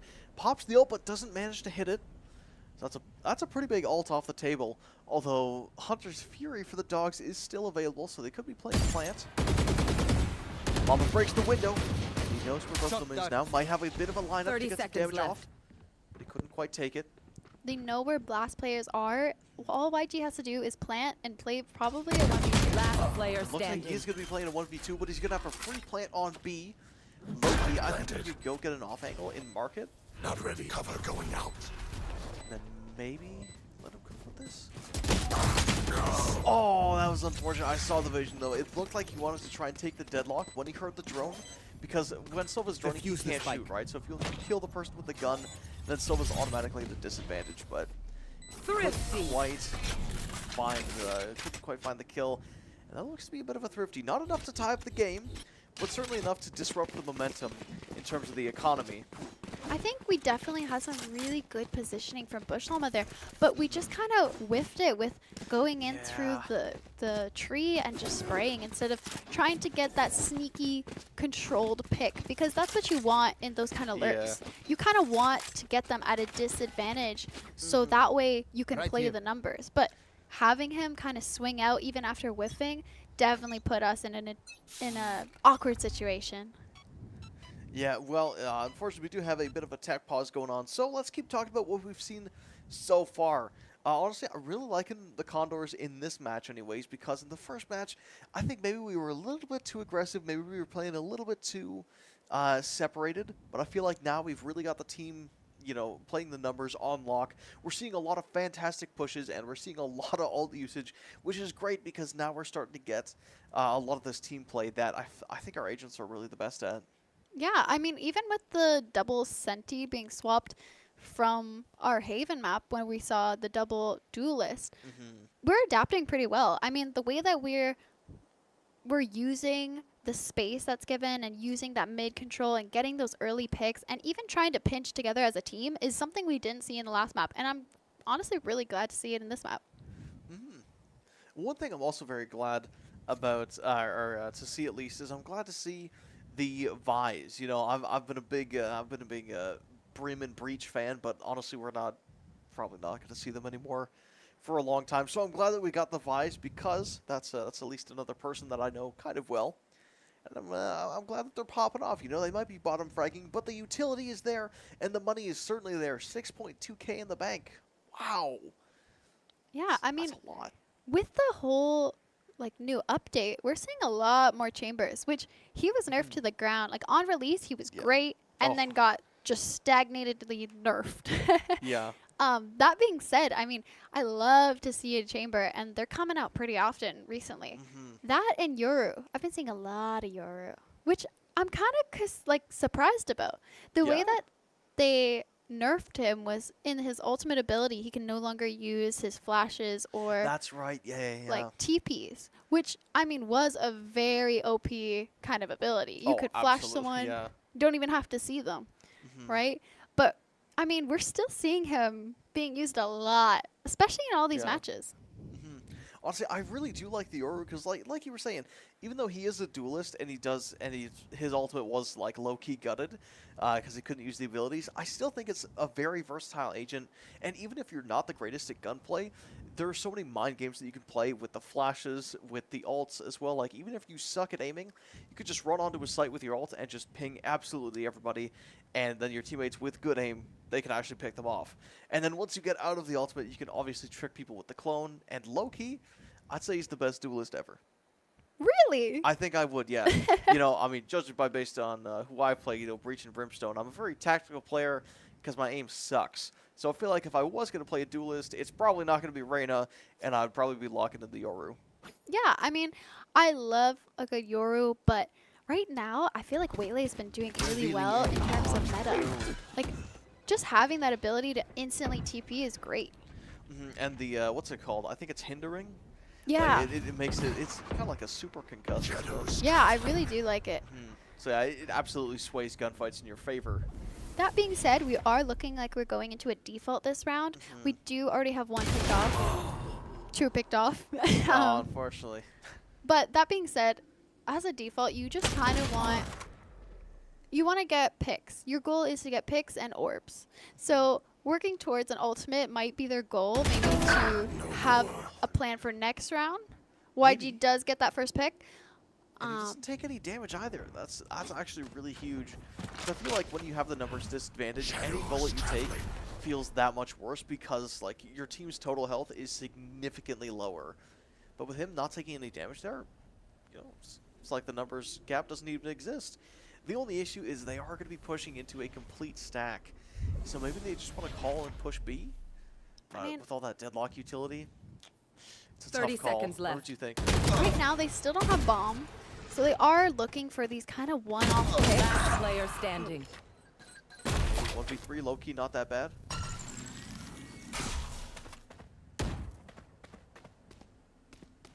Alright, YG got 10 seconds to make some magic happen. It's going to be either Saber get another kill, and it looks like he's going to get another kill. 8 seconds on the clock. There's going to be 2 people there. He finds one, but not the other. And the Owen, the Swift, was very swift. Last round before the switch. Kill. I mean, we did almost see the 1v4 right there. We almost saw it there. YG, the GOAT, top fragging every single time. Oh my goodness. You know, he will never cease to amaze me with how awesome he is.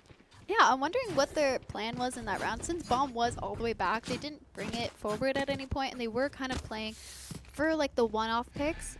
But maybe they were just trying to farm these kind of ult orbs and trying to get an ult up for this last round. Okay, fair enough. We do see that the Omen ulti is currently at the ready, and as we all know, Omen ulti is an S tier ultimate, and not at all terrible. Spike down A. Yeah, I think the Omen ult is great. He could definitely use it to paranoia and then ult back sight, but seeing as we already have sight, there is no need for that. Maybe he'll ult into mid and try and get a refrag or a reflank. I was gonna say, I think YG is crazy enough to ult into their spawn and just start going on the crazy flank adventure. Oh, you might have called it. I might have called it, yeah. But I think there's too many people to commit it. Of course, the flash goes spotted. Beanstar blinds himself, but it looks like Karasoga still has the numbers advantage. And I think we just kind of play slow here. Bush might have been found out. This drone is not going to look good because he is playing with Omen. Oh, YG. But YG cleans up. The sneaky son of a gun goes right through the window and manages to pick up 2K. Grabbing the Odin for a good measure, but it's not going to matter as we are going to be switching sides. And the game is looking to be a 3-9 lead, very much in favor of the Condors. All right, let's see how the defense is. Saw a lot of great stuff, a lot of amazing team play from them. I'm so glad they made the adjustment. Let's see if they can keep it up for the defense. Where do you think they're playing? I mean, I think this is looking really well for the Condors, seeing as Ascent is a defense-sided map. Oh, seriously? Yes. All right, it's looking good, everybody. Because when you are attacking, you are going into choke points at every single site, unless you get that mid control, which worked out really well in our favor. So seeing what they're going to do on defense, maybe they are going to take these defensive kind of angles. Okay. But they do have 2 senties on either site, so I'm not too worried on their capabilities to hold it. Mercy almost winning the gunfight against the Chamber. The Beasts are taking a beating, and now he is going to have to run away as Mornu picks up the kill on OC Mercy. But it looks like they are going to be going for a bit of a B split here. Going through market. YG almost had a great timing, but doesn't quite have the guns to do it. Oh, Llama just barely misses the classic right click. That could be the kill. Beatster gets one for himself. Now, we are seeing the wall off site or CT, which might be a little bit hard to retake, even though we do have that market control. They didn't close door, and they don't really use smokes. Okay, we're just gunning them down though. It doesn't matter. The tacticality is irrelevant when you've got good aim. YG is walking into the belly of the beast, but never mind. It's going to be Swift who's walking into the belly of the beast as he gets beaten by YG with a crazy flick. I mean, that was crazy. I mean, the way that OTSU attacked through mid, got all the people who were on mid, and then we retake that as a 3. Yeah. is really, really good. I mean, we did our trades. We didn't even need to trade at some point because we were just all getting kills. Great pistol round on the Condor side. 100% our economy. I mean, obviously it's not snowballing out of control, but you're certainly feeling good after that one, you know? And especially for YG. He was stuck with a classic, but now he's actually got a sheriff to his name. I feel like that is the last player on the Condors that you would want to have a sheriff if you're the enemy team. Oh, yeah. YG is crazy with the sheriff. I don't know how he does it. He must be practicing. Surely. There's got to be some secret. We are going to see that scope come out with Mornu for the Marshall. No early information. Nothing yet. Beanster finds enough information to get a kill, though. Maybe it's going to be an A hit. On OTSU side, it seems like we're taking things slow. We're swapping this kind of pacing that we were seeing, and we're taking a slower approach. We are going to see that pick on B for Bush Llama. Beanster bites the dust, unfortunately. Oh, all right, we're all biting the dust. Never mind. The slow play might have been working a lot better than we anticipated. And now we're going to have to try and figure out how to make this play a little bit better. Mr. Beast certainly has an idea, swinging the numbers almost in our favor. Or just tying up the numbers. Now we're going to figure some out. If YG dies, it's cooked. Takes a couple shots in the back of the head. Can he win this? Yes, he can. All right. It's doable. 2v2. And the spike has been planted. Where are they going now? Creeping up Cat. 2v2, they do have the double hold here for Heaven. I mean, that being said, they have 2 spots they have to watch right now, and they are covered from tree. We do see the paranoia come out. I'm hoping they pinch and drop down. Last player standing. One enemy remaining. Oh, Mr. Beast couldn't quite find the kill. That's going to be a thrifty 4-10. All right, not a bad round, though. I feel like what they needed to do was absolutely there. They just didn't quite have the execution. Yeah, the way that we were quite... I want to say aggressive because they were anticipating us. They were playing so defensive. On attack, they were just waiting for us to come up. They know we're playing a little bit agitated, maybe a little bit antsy. We're feeling ourselves. We're pushing up. So that pent-up anger. Oh, yeah. And, I mean, we're 10-4 right now. We have every reason to be a little bit egoistic right now. 100%. But that being said, it's going to maybe cost them another round if we keep up this kind of angle. Maybe, but we'll see. We'll see Mr. B set up a bit of a crazy setup here as he throws the vines to get YG guaranteed to smoke. Oh, pushes up, but he doesn't quite reap the rewards. He does find one himself, though. He's got a flash on site, so we have to remember that. At any point, they could rip it. The signs in their favors. It does get ripped. Hits 2 of them, but Beanster does not hit his. I mean, we are seeing that kind of pushing, trying to get our 1, right? Tried to reflash, but it didn't quite matter. The plant's going to be going down. Spike planted. Her deadlock is quite low. So one tiny little plastic shot should do the trick. It's going to be really hard with this Odin in hand. I'm not sure what the plan is. We got the gun. Low-key save. That's what I'm thinking. Might not be awful here. Might try to get a couple picks, but with the location being revealed, it's hard to do so. Last player. Gamble loses. Unfortunately, the attackers are able to take round 15. Yeah. Oh, man. I feel like at that point, we started to kind of lose it. Like, the coordination was not quite there. They might have been able to get a pick, but I think they might have been better off just if they saved it. You know, obviously, we're not invincible, but, like, our economy, it's strong, but it's not that strong, you know? Yeah, I think we are giving them a lot of 1s. We are kind of pushing out. Yes, it was working in the beginning and for a lot of the pistol rounds, but seeing as they've changed their playstyle. They are waiting for this kind of push. I feel like we definitely need to adapt to that. Let's see what adaptations are made as Mornu sneaks right into B short. Deadlock is looking to be playing with fire. But on the other side of the map, the mid is going to be completely open. And they're able to take control for free. There we go, Mornu able to snag 1. They are taking this adapt going mid. They will get tagged by that chamber trip. Cover going out. But we do have all the spacings to pinch in on them. And we'll see if they do get the pinch. Market is completely open though, so it's going to be really hard to retake. YG not able to get the flick, which is going to be, it's going to create a lot of question marks for Condors. Time to jump. Now that chamber could be anywhere, and it's going to take a little bit to clear him out. Oh, never mind, I spoke too soon. Mr. Beast able to find the chamber right in his crosshairs, and now he's going to have to try and win the gunfight against him. He can't quite get it. Paranoia gets ripped, the spike starts to go down. Pops down as well. There we go with the quick click onto the omen. Teleport. Cutting through. We have bomb down on our side. Nice. Go. That was a great round. We had bomb down. We had all the spacing.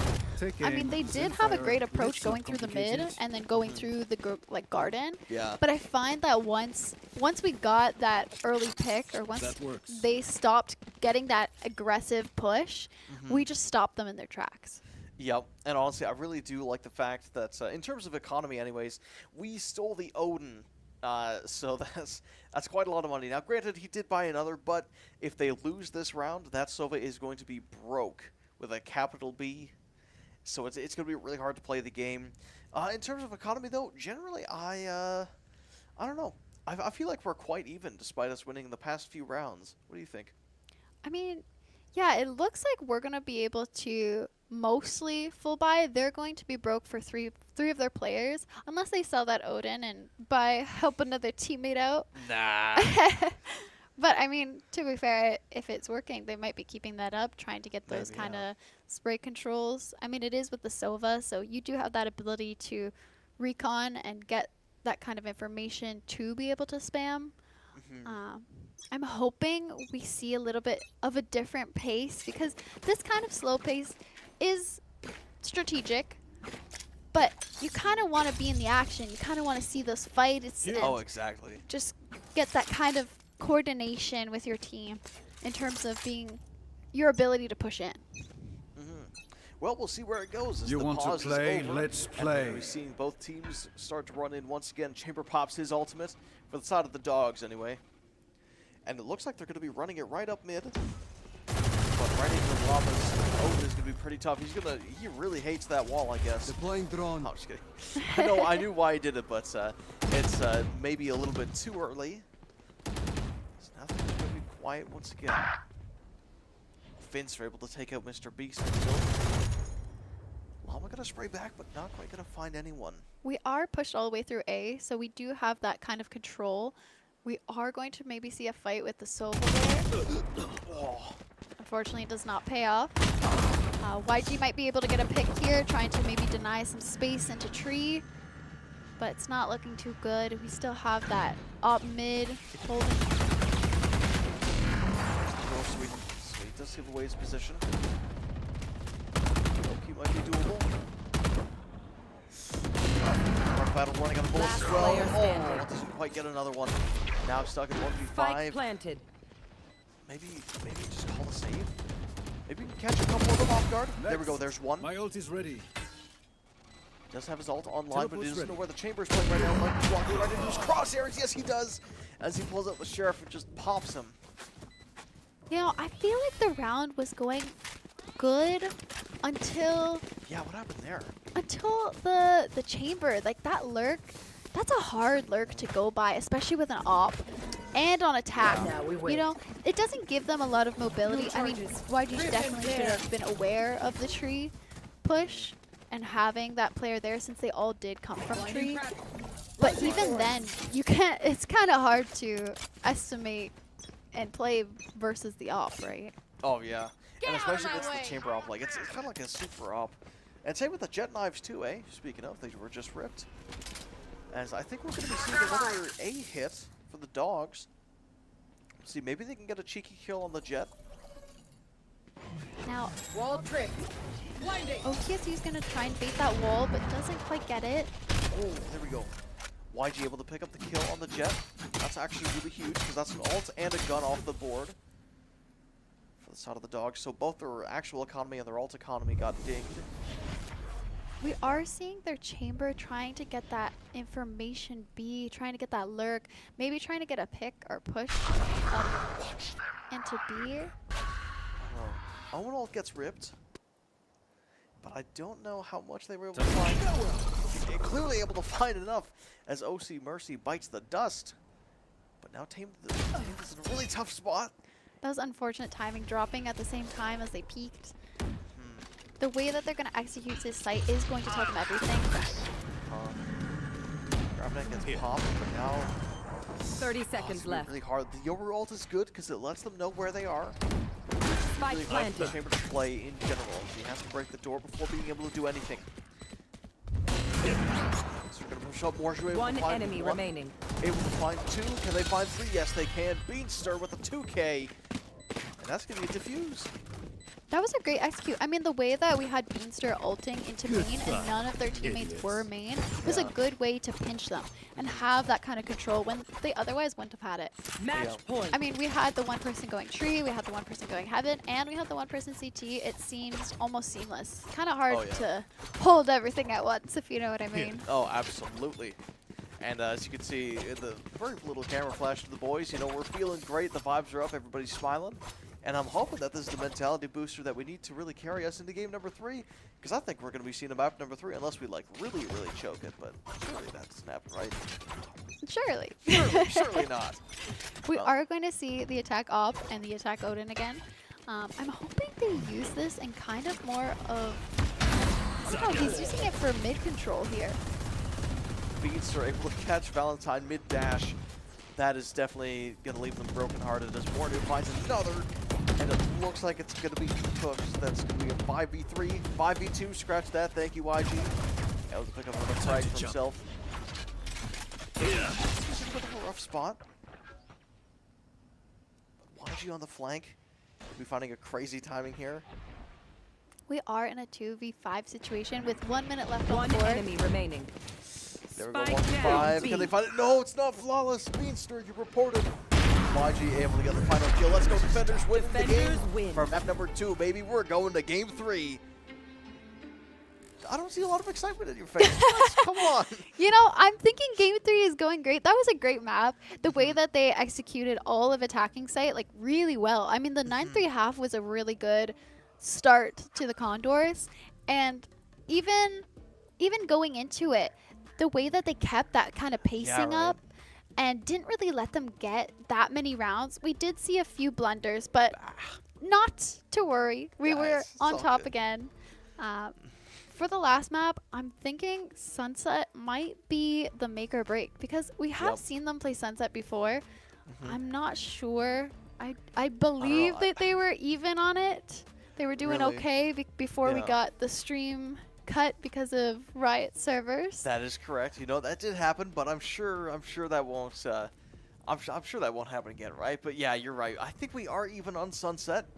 I know YG is it's not like he dislikes the map, but he would probably rather choose any other map that's not Lotus. Potentially. But anyway, if you're a little bit lost in this broadcast, don't worry. We got a game explainer at the ready that'll teach you all the jargon. Take it away. If you watch Counter-Strike, a lot of these terms may be familiar, but if not, let's break down some terminology you'll hear during a Valorant broadcast. Jump spotting, when a player quickly jumps around a corner to gather information. Peeking, quickly exposing yourself from cover to take a shot at an enemy or gather information. Trading, when teammates take turns engaging enemies, with one player entering a fight after another is eliminated to maintain pressure and numerical advantage. Entry fragger, the player who typically initiates a push onto a bomb site or objective, usually the first to engage enemies. Flanking, a tactic where a player maneuvers around the enemy team to attack from an unexpected angle, often catching them off guard. Operator, or Op, a powerful and expensive sniper rifle that can kill an enemy in a single shot to the head or chest. Force Buy, a round where a team spends most or all of their available money on abilities and weapons, even if it risks depleting their funds for future rounds. Ace, when a player eliminates all 5 members of the opposing team in a single round.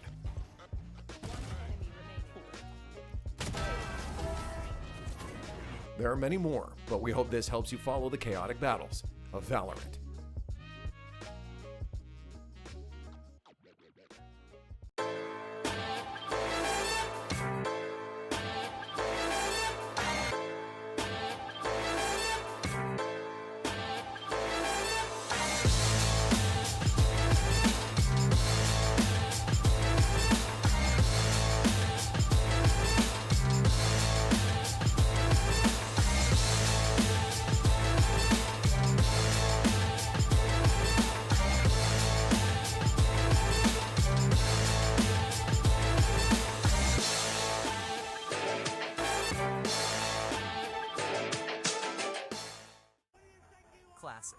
Alright, what do we got here?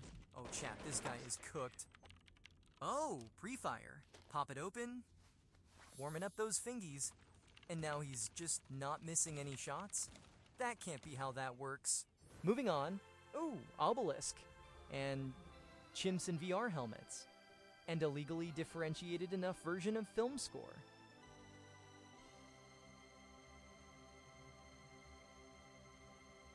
Game begin. Offseas, we've been around for about two to 3 years now. We started during the pandemic. We started with virtual tournaments, getting students, from across the province to be able to play together. One of our short-term and long-term goals has been to, provide an opportunity for an in-person event. We actually have teams coming from all over the province. Some of the other titles that we've supported through OFSI has been League of Legends, Smash Brothers, Valorant. So we of course have Rocket League. And our most recent one will be Minecraft Education. So we try to choose whatever title our players want to play. So as long as we have demand for a title, that's the title we go with.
Man, what a round. Hello, ladies and gentlemen. We hope you took a very nice break, got your drink of choice, got your snack of choice as we head into game number 3.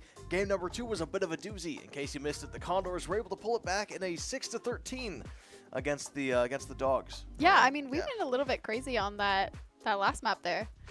And honestly, some great improvements from the first map. We saw a lot more team play from the Condors. They were able to swing and peek off each other a lot better than in the first map, and low-key, I think that was our downfall. Yeah, we were definitely taking a lot more aggressive fights and working as a team and pinching together and using the timings a lot more than we were in first map. So maybe our nerves got a little bit to us or something of the sorts. Well, regardless, let's take whatever's left of our players and take them over to Sunset, as we're going to be heading over there in just a little bit. Let's see what the agent picks. Still rocking the chamber on OC Mercy. All right, I feel like he's probably not going to be switching off that in general. The Sage as well, honestly, we see that quite a bit. Typically, they play around mid, but we'll see if they switch up anything. We are seeing that double duelist coming in on the Condor side. I mean, we saw this go a little bit sourly on Haven, but I'm did. sure they can wrap it back up and get their Oh, groove yeah. in on Sunset. Mm-hmm. Now, coming in with the Cypher, which I haven't seen Cypher picked since the new patch, so I'm kind of excited to see him back. I mean, I know he's been nerfed a little bit. That's an understatement. Yeah, exactly. But that being said, I mean, they can still provide some sort of value. I just think it might be a little bit difficult since they do have those Sova shock darts that can get rid of the trips. Mm-hmm. Well, we'll see how it goes. I do like the double duelist, especially because I feel like in this map it's a little bit tighter than Haven. You know what I mean? Like there's less there's less long angles, and I feel like the Neon Jet just allows you to basically get onto a free site on A or B, you know? It's very hard to slow down the push, and they don't have anything like a Vice that punishes you for moving quickly. They do have the Sage, which can slow you down, but is that really going to do a whole lot against a Jet Neon? I mean, they have the Sage Chamber, so it's not the end of the world. We are seeing that double Senti again, but, I mean, Sage can only do so much with their wall. Mm-hmm. And the chamber only does have that one trip, which does hit, but it's pretty easy to break. Yeah. Especially with shock darts on either side. It might be an easier take than what we saw the last map. Well, we'll see where it goes, as the Condors are going to be lighting things up on the attack. For at least the first half, anyways. Let's see here. I don't know where they would want to play. I feel like with all this mobility you have, maybe A is your best bet. I don't know. What do you think? I'm thinking they keep that chamber information camera there, so they can early check if anyone's playing short on A. And just by having that there, they don't really need to play A. I'm thinking they're going to try and do the split B, since Garage is a very big factor into getting into B. And it is quite a nuisance if you go there without taking that. But it seems like both teams have the same idea. All right, well, unfortunately, Beanster runs into every single member of the Dogs. They do manage to trade him out, surprisingly. And it looks like that is all the picture they needed to, as it looks to be pretty open. Beast is almost going to be winning his gunfight, but not quite enough. And now Morshu's going to be trying to pick up the play. Pick gets one. Throws a smoke and looks for two. We are going to One enemy remaining. Right by the... Oh. All right. A little bit rough, but now YG's in a 1v2. Surely it's winnable. We don't yet have bomb planted, so I mean, this does give them a little bit of opportunity to kind of push and take that back control. Maybe it does, but you Last see the player flank from both standing. sides. Unfortunately, Llama going to be flanking, but the flanker was flanking, and that was the flanked. Anyway, throws a shock dart out. Unfortunately, goes wide. And now with less than 40 seconds to play with, someone's got to think creatively. It was not quite planted for him, so I mean, the chance of him getting it, he had to rush in there, and unfortunately the timing was just not in his favor, so they did end up losing that round, but not a bad first start since it did go to a 1v1. Not too bad. Not too bad at all. And honestly, I think that's the mid round as well. Or sorry, not the mid round. At the beginning of the round, when Beanster went mid and just saw absolutely everyone, I feel like if maybe he was a little bit more passive, he would have been able to get a lot of the information, but without maybe dying. Yeah, maybe if we saw like a early smoke top mid or something to kind of deny that kind of presence. I mean, obviously they couldn't have known that they were going to 5-stack. But that being said, it was quite a push. Oh. Marshall already online taking Beanster out. He's going to find out the hard way. We do see that smoke top mid, but unfortunately it does not go down at the same time as that peak. So maybe trying to get a pick B. We do see that Sage wall come up.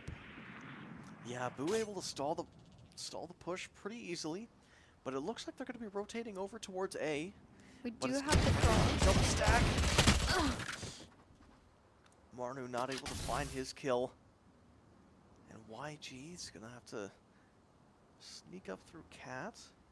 We do have a lot of presence going mid on this OTSU side. Spike down A. Traded immediately push Llama with a stinger in hand, a spike in his other hand, and a dream in his head. Is it doable? Potentially. I mean, if team can Last build player up, standing. I Spike spoke too soon. down mid. It's okay. Sheriff in the dream, baby. Oh, they get the martial off. It's gonna be big. Oh, but not quite big enough. Mr. Beast gets bested. I mean, they are getting picked off pretty early. I feel like as this was our bonus round, it wasn't too expected to get a lot of information or picks since we were kind of down economy-wise. But I'm feeling if they are going to do a full site up push on this buy round, right? They're going to take this camera early and see that kind of line. And then maybe we're going to see that Omen blind to try and get at least one of the crosses off. But taking that elbow control is going to be the hard part since there is 2 people stacked there.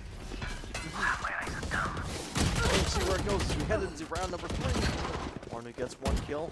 And again, we're seeing a lot of aggression around the A site. The Neon is still very valuable. Oh, they can't quite kill, but they do manage to get the refrag. And now both members are dead. Cypher on a bit of a flank. So Llama's going to have to turn around. I'm not sure Llama's going to catch on. No, he's not going to catch on, but the spike does go down. The question is, do they know where everybody is? This is a 2v2 situation. We do still have the control in this scenario since we have that elbow. But, I mean, they could Player keep standing. One YG got this. That's a 1v1. TP's away. That's big. Oh, YG, he does it again. That's another clutch. That was a close round for their buy, but the way that we clutched that up was perfect. I mean, YG, the magic man. even with the plant being backside, it's not in his favor, but the way that he swung before to catch the timing was perfect. Now, I'm hoping in terms of their A fight, they did lose a lot of people elbow, just like I said, with those kind of like eco guns, you know? So maybe with this side, with the blind being short, maybe they take that short control instead of going the elbow way, the traditional way. Get out of my way! Just gonna pop the ultimate, but can't quite find the mark and gets shot. That's a little rough. I think we're gonna back off of this. Maybe try and regroup. I mean, mid is fully open right now, and we don't have the Cypher, unfortunately, pushing up to grab that kind of control. But that being said, we have YG staying back, maybe being able to get some kind of pick. Chamber is pushed up B, so I mean, OTSU doesn't really have a reason to rotate off of this just yet. They don't have a reason to rotate, but they do have a reason to be scared of YG. This man is a demon. Not quite on the Deagle demon, but certainly a demon nonetheless. And now I think they're going to try to refrag A. They might. Maybe it's okay. The one way is going to be hard to deal with, but just give it time. They are walking up this elbow control. This is a possibility to get Neon off guard. Now, we're not seeing that smoke go down on short. I'm wondering if maybe we use it mid-round for the mid or something, but that would have definitely saved someone's life. Maybe. But I don't think it matters a whole lot. I think the Condors are going to be quite comfortable. Yeah, Tame gets that early, or that mid pick, and we only are left with the Sage, which we can totally pinch by seeing our Sova push back CT. Yeah, getting the Odin offline as well is going to be so massive. So if Llama can just hold W and get the kill. YG's gonna have to get a little creative here. He baits the TP. He doesn't quite know what's going on, and Llama from behind manages to get the last kill of the round, tying up the game 2-2. Now, going into this round, I mean, we are taking that mid control. It is a little bit slower since we were a little bit scared from the four people mid. But the way that we're taking elbow still isn't quite as powerful as we should.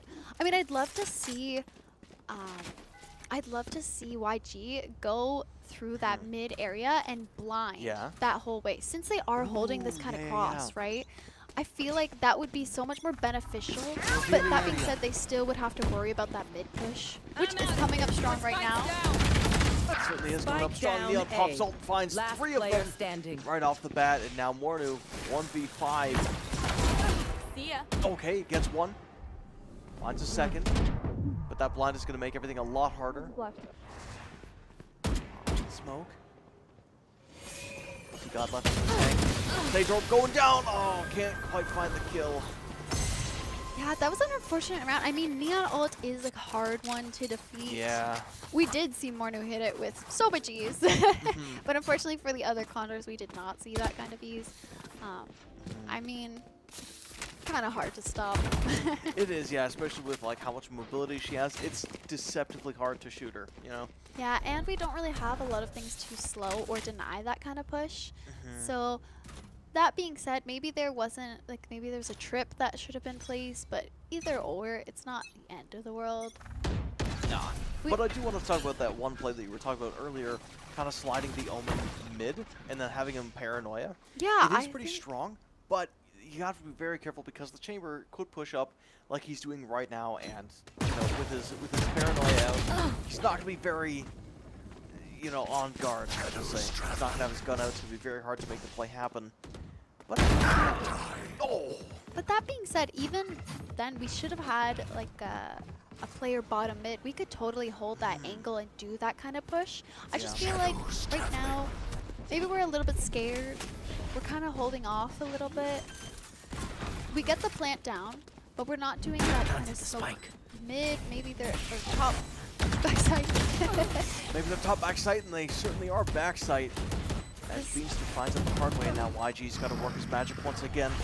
This is giving them a lot of space to work with backside, which is kind of hard for them to One enemy remaining. YG down, push. Llama going crazy. Finds the solo, but he can't quite find the kill. There we go. Managing to get it once again. I think that's another tie up 3-3. Yeah, I think we did some great trades there. It was really well played. But like I said, with that backside control, it does give them a lot of space. Unless we're going up and actively fighting it, which, I mean, I'm seeing a couple people or just one, but we're not exactly getting that value as we should be if there was a smoke there to deny that kind of push. Yeah. You know, I'm wondering what kind of thought process is going into these as we are only smoking the tree or the garage. Also, it'd be an interesting thing to ask the players. We'll have to talk to him after, but Beanstar's going to be ripping on his own. The paranoia goes out. Almost finds him. Now the site's going to be pretty much free. I don't think they know where Boo is. Nope, just kidding. Managed to mow him down. We are in a great positioning-wise. The way that they only have CT to go off, we still have garage control, and it looks like they are going to be walking down garage, but we do have a cross here, so it's looking not too bad. Shots from Neon there, no sprays through the wall, manages to get it. More new now. The back trying to protect the play from happening, dashes away, brings out the gun just in time and wins the 1v1. Perfectly played, super great trades. The only thing I would say is that it did get a little bit hectic when YG kind of peaked out in terms of when they had that cross. That could have definitely made or break, but they definitely clutched up in the end and got that kill. Like they always do, right? Obviously. Obviously. Not biased at all. No. Never, never, never. Well, let's see where they take it in round number 8. Yeah, going into this, we do see the 3 people A, but they're starting all on the short side. I'm wondering how we're going to defend this kind of area. We do see Chamber push up mid. He's already a bottom mid at this point. We aren't taking much space. We're kind of playing a little bit passive. Time, there we go. We don't fully check the corner, but Tame goes and flicks. My ultimate He's able to get it. I'm really surprised he got it. I'm not gonna lie.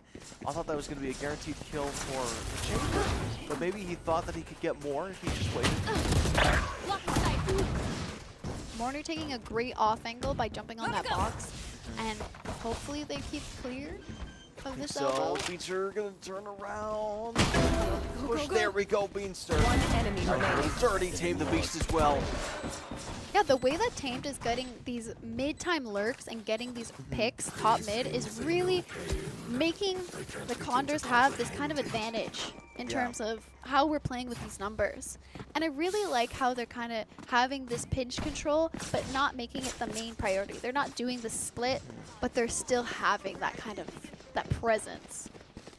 And honestly, I'm really glad that they do have the presence that they do, because I feel like the Condors, they are insanely good at gunfights, especially with YG and low-key. I think with the big patch coming in, I think it might be better for us, because I mean, our aim is crispy. It is nasty what we're doing with our crosshairs. Yeah, the way we're flicking is pretty good right now. Do you think Aspas would approve? Oh yeah. Yeah. Okay. I mean, I'd hope so. He's god of Valorant. Yes. Well, anyway, let's see if the gods of our academy team are able to pull this off. It looks like another A hit, which has worked pretty well on the Sunset map. Oh, might have spoken too soon as Valentine gets a 2-piece. Now it's a 5v3. Hunter's Fury and Omen Ult still online. And we're gonna have to take these kind of aggressive angles and try and at least get up numbers. Try and get some kind of office pick. We do end up getting the Valentine pick. They're gonna have to work this side of the map a little bit more because we don't have that mid push anymore. Watch them run.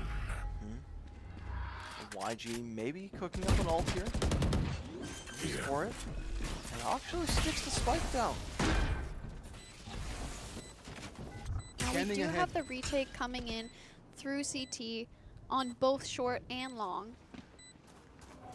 I think these guys, they gotta get a little bit of aggressiveness. Or hold some kind of defensive positioning. See where they go as the Hunter's Fury gets ripped. YG's gonna have to fight with a bit of a hard angle. See if we'll win his 1v1, but the paranoia comes out. Mows down YG. Now Bush has to try and figure out how to get them off the spike as they're defusing, but it doesn't matter. Beast with the flick. Shows him the beast. Wait, no, that was Llama. My fault. Llama spits on him. Yeah, Llama did a great flick there. I mean, even the way that the enemies were pushing 3 like CT, right?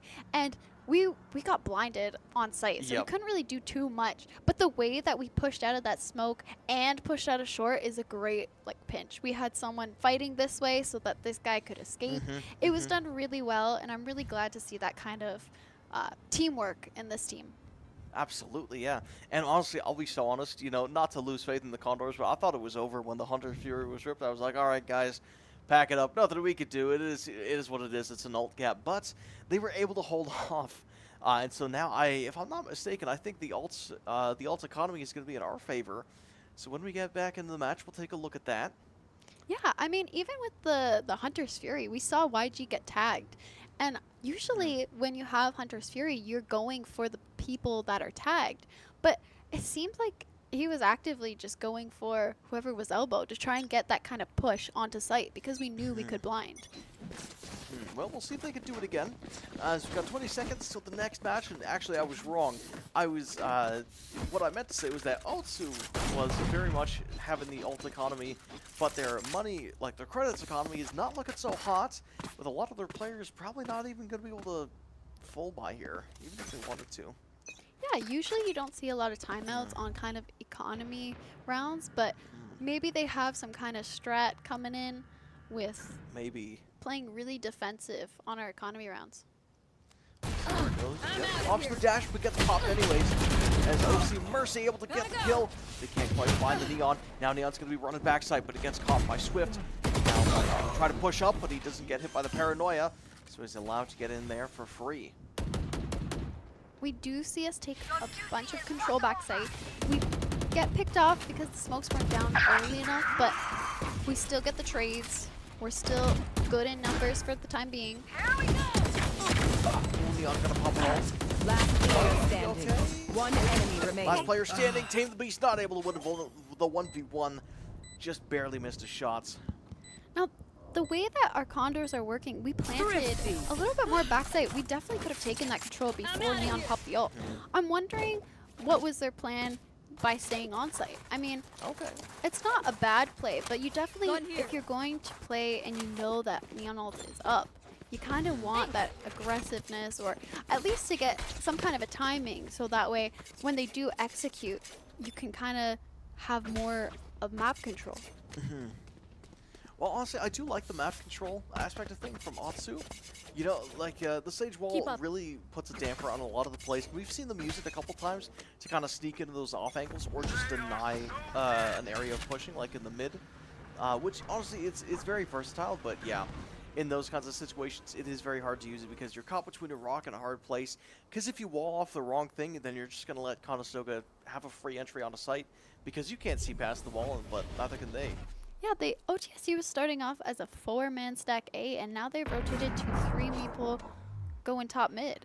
I mean, this is a quite a stack. Enemy killed. Quite a stack, and Mornu Here. makes his presence known by taking away Valentine. That's a lot of good. That's quite a good pick. That's a lot of their mobility, if not all their mobility, taken off the board. Probably all as well. Where's he going? Finds the Sage, but doesn't have his ult anymore. Go down. YG manages to find OC Mercy.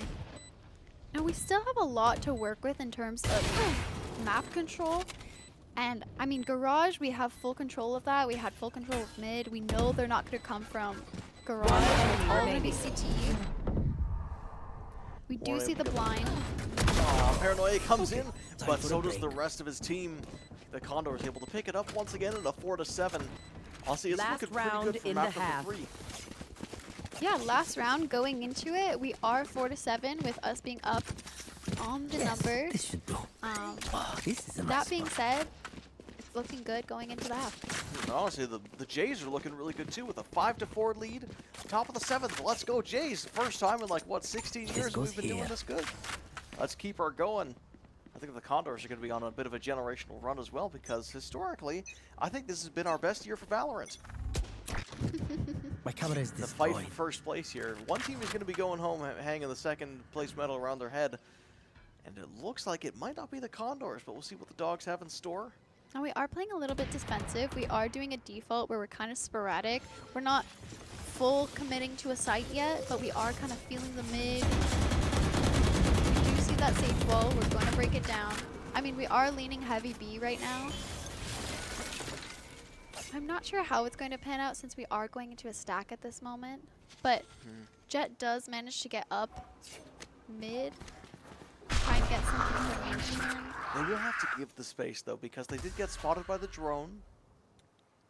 So maybe it does disrupt their plane a little bit, but the Sova did leave their post. So maybe it's not that bad. I mean, Neon being up so far, A, is kind of a threat. They can't really rotate off of it since they know they're not A. And we do have Sova coming in elbow, which could be possible, or a possible crossover in terms of executing. Mornu might be 30 tough time. seconds Never left. mind. Manages to win the gunfight against OC Last Mercy. player standing. Spike carrier goes Spike down, and that's a down A. 1v4.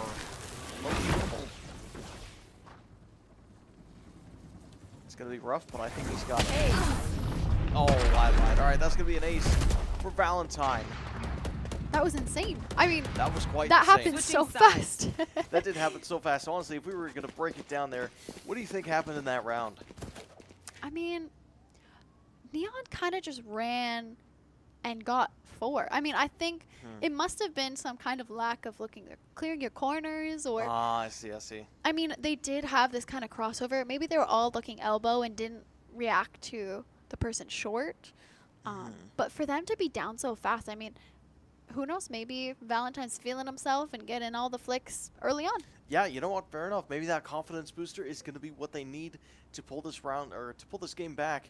Although they're still looking good because, what's it called? They're only 5-7, so it's not the worst thing in the world. They are still looking good heading into this game. They do still have the economy advantage, if I'm not mistaken.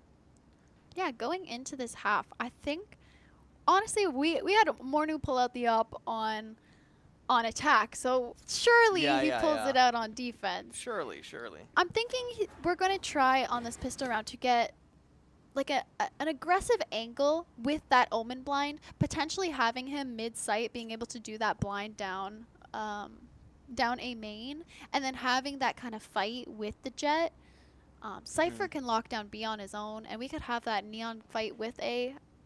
So I'm expecting an attack side at A. All right. Or mid, but I'm Alright. thinking A. Well, we'll see where it goes. I think we're going to be heading right back into the game as we speak. Let's see. So yeah, you said mid or A, right? Yeah, I think they're going to be going that A push since they do have a lot of retail that could be heavily used towards it. But seeing as OTSU was heavily controlling mid during the attacking of this map, it might be looking more like a, I don't know, maybe a fight to the death mid. Maybe. Like you said before, maybe a death match.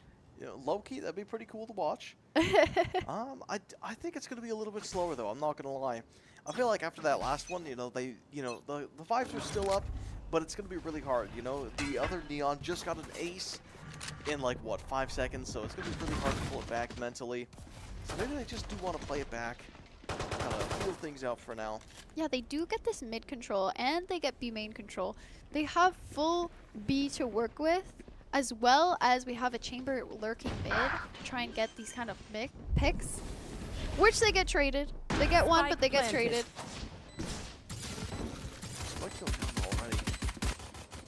They are going to wall off Garage to try and deny that kind of access, but will they know if Sage is on the wall? Flicks him. One That was enemy absolutely remaining. ridiculous, Beanster. 1v2. Beanster again! How does he do it? The crazy double flick in that round. Genuinely the MVP. Not the fan. Go, go, Now bringing the game to 5-8. Yeah, that was insane. That was...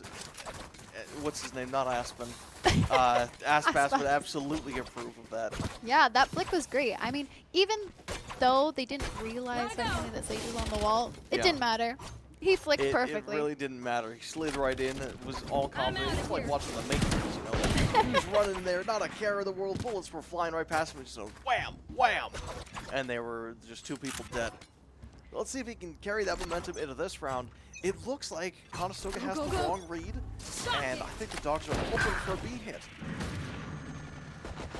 Yeah, they're still going to take this mid control early on, trying to get a pick probably through top mid or going through Garage. That being said, I mean, it was working out in their favor last round, so potentially being able to grab a pick and maybe playing off of their past maps with understanding how we may be a little bit more aggressive on defense could be playing to their advantage.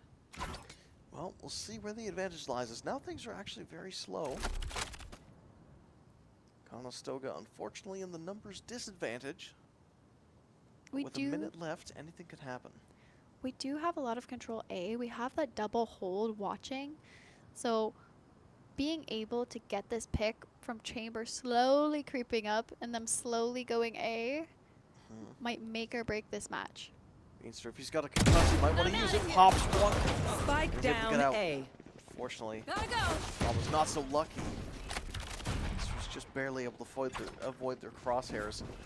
It's going to be a really hard push now. 30 seconds Almost left. finds it. 28 seconds. Oh, pops another. Okay, low-key, not bad. Oh, tame the beast. One enemy remaining. Okay, YG, work your magic once again. And the 2v1s, they take it. How does this keep happening? That 2v2 was getting my heart a little bit racing. That was fire. I don't know how they did it, but whatever they're doing, whatever their warm-up routine is, it is working like a charm. Holy crap. Yes. Yeah, the way that OTSU was so focused on short led the people CT to be able to get those like free picks almost. And just the way that they coordinated together is just was really well done. I gotta say, I don't know what they're saying in their comms, and I don't know how they're speaking that fast, but like I said before, it's working. Now we do have the 4-stack A pushing up here. I mean, They might not want to push into Beanster again, I'm not gonna lie. I feel like maybe they want to cool it just a little bit. That one way's gonna make it hard for them to push anyways. they are backing up for that Sova drone. They're able to, has to run away. Go, go, go. Paranoia gets ripped. This time, they don't manage to get the kills out of it. They are going to walk up elbow here. Chamber might be playing with fire. Beanster, if he just looks a little bit to the right. Left click there. Oh no, he actually gets the flick. Mordo gets 2 though in exchange. And now, actually, this elbow control is going to be his. Spike planted. Down. Now let's see, it's a 3v3, and YG is alive, so it is doable by a long shot. Oh, never mind, Valentine Last player quickly takes out standing. Mornu, and that's actually going to be a 1v3. Oh, no, not quite. Attacker's able to win it, but still very much in the Condors' favor, 6-9. Yeah, the way that we were taking that retake, I feel like we gave them the ones. Like they were isolating their ones really, really well, and we could have played in more of a aggressive, like 1, 2, 3 swing kind of action. Yeah. But That goes unfortunately, there. we did not see that on that round. Potentially going into the next round, I'm thinking they're gonna take that aggressive A, maybe lay off a little bit more of the mid Yeah. presence. Maybe. But know. we are seeing 2 of our players at least have that kind of They control. found my wire. We'll see how they want to play this out now, as it looks like they have a bit of the right read. 3 players heading up mid, 2 players heading up B. Spike down B. But he gets traded out to the Beast as well. YG creeping up. Can he Omen diff once again? Alright, left click. There we go, there's one. Planted. Is that going to be 2? Not quite yet. Plus comes out. Last Now player YG's freaking standing. out and he gets shot. Alright, 1v3 once again. Is it possible? Has the ult online as well. Let him cook. Beanster. They're currently not really looking in his direction. He's just got to be careful of OC Mercy. With the big headhunter, there we go. He gets another for his collection. The attacker's able to win another round, 7-9. Get ready. I go fast. This is getting to be a lot closer than we anticipated, but knowing this is 3rd map, this might not have been their choice or their choice of map. Really? Yeah, so I'm thinking I'm outta going here. into this, they might be trying to switch up the pace. They have been putting a pretty aggressive front. They've been going mid and having a lot more presence A and having it a lot more up front instead of playing back. I'm out of here. So maybe we're going to switch sides. We're going to see that aggressiveness B, Okay. and we can see them going Here B. we go. Might have been the right way. Xenon jumps right in and managed to get a 2-piece right off the bat. From one slick slide, they were able to get it. But can they find a 3rd against YG? No, they can't. Spike planted. Has his ult as well. So maybe it's playable. 3v4. They did wall off the garage site. There we go, Mornu the savior. Able to pick up 2 for One himself. enemy Now it's remaining. 2v3. There we go. Come on, Mornu. Get the 4K. That's how we do it, baby. Mornu able to pick it up again. Holy crap. Able to win the round, bringing it to 7-10. Here. Wants to give the ult point as well to the, oh, what's his name? Sova. Thrifty. Yeah, I'm thinking maybe they're going to try and do a Hunter Fury play. But that was a think really so. great Thrifty. I mean, going into it, we started aggressive B, we lost 2, and then came back. I don't know how that happened. Mornu the GOAT. But yeah, honestly, what are their Gun here. names? The dogs are up in terms of ults. They have the Chamber ult currently online. They do also have the, what's her name? The Sage ult, the Neon ult, and the Owen ult currently at the ready. And we are going to see the op Here. pulled out. Now, this is going to be crucial in terms of holding the A site. Because that A line, we can just leave Morning want to planted play? Let's for play. the eternity of the round. We'll see where they take it, as currently all members of the other team are going to be walking up mid, completely uncontested. I'm out But of here. low-key, the operator flank could be kind of crazy. This YG's going to have to try and hold the double doors. Mornu gets one from out of nowhere. YG. Left clicks. There we go. I don't know how he does it, but he does it anyways. He's going to try to spam the smoke, but he can't quite find anything. It's now 5-2 One in enemy remaining. favor of the Condors. 5-1. in We favor are of the just Condors. rushing in, getting trades. Or not even trades, we are just killing. Yeah, we we're don't even just- need the trade. There's no trades going on. It's just dubs back to back to back to back. Now they're playing pretty defensive. This is very good restraint coming from the Condors. I mean, we're waiting for Mornu to push up with his kind of op. Oh, spoke a little too soon. That's okay. Beanster's just excited. YG's gonna be hopping around, making a bunch of noise for the fun of it. And now Morshu's looking for the ace. Oh, he might be able to. No punches left. Boom, baby! Mornu able to get another. He's gonna be very happy. He's probably like what 999 creds.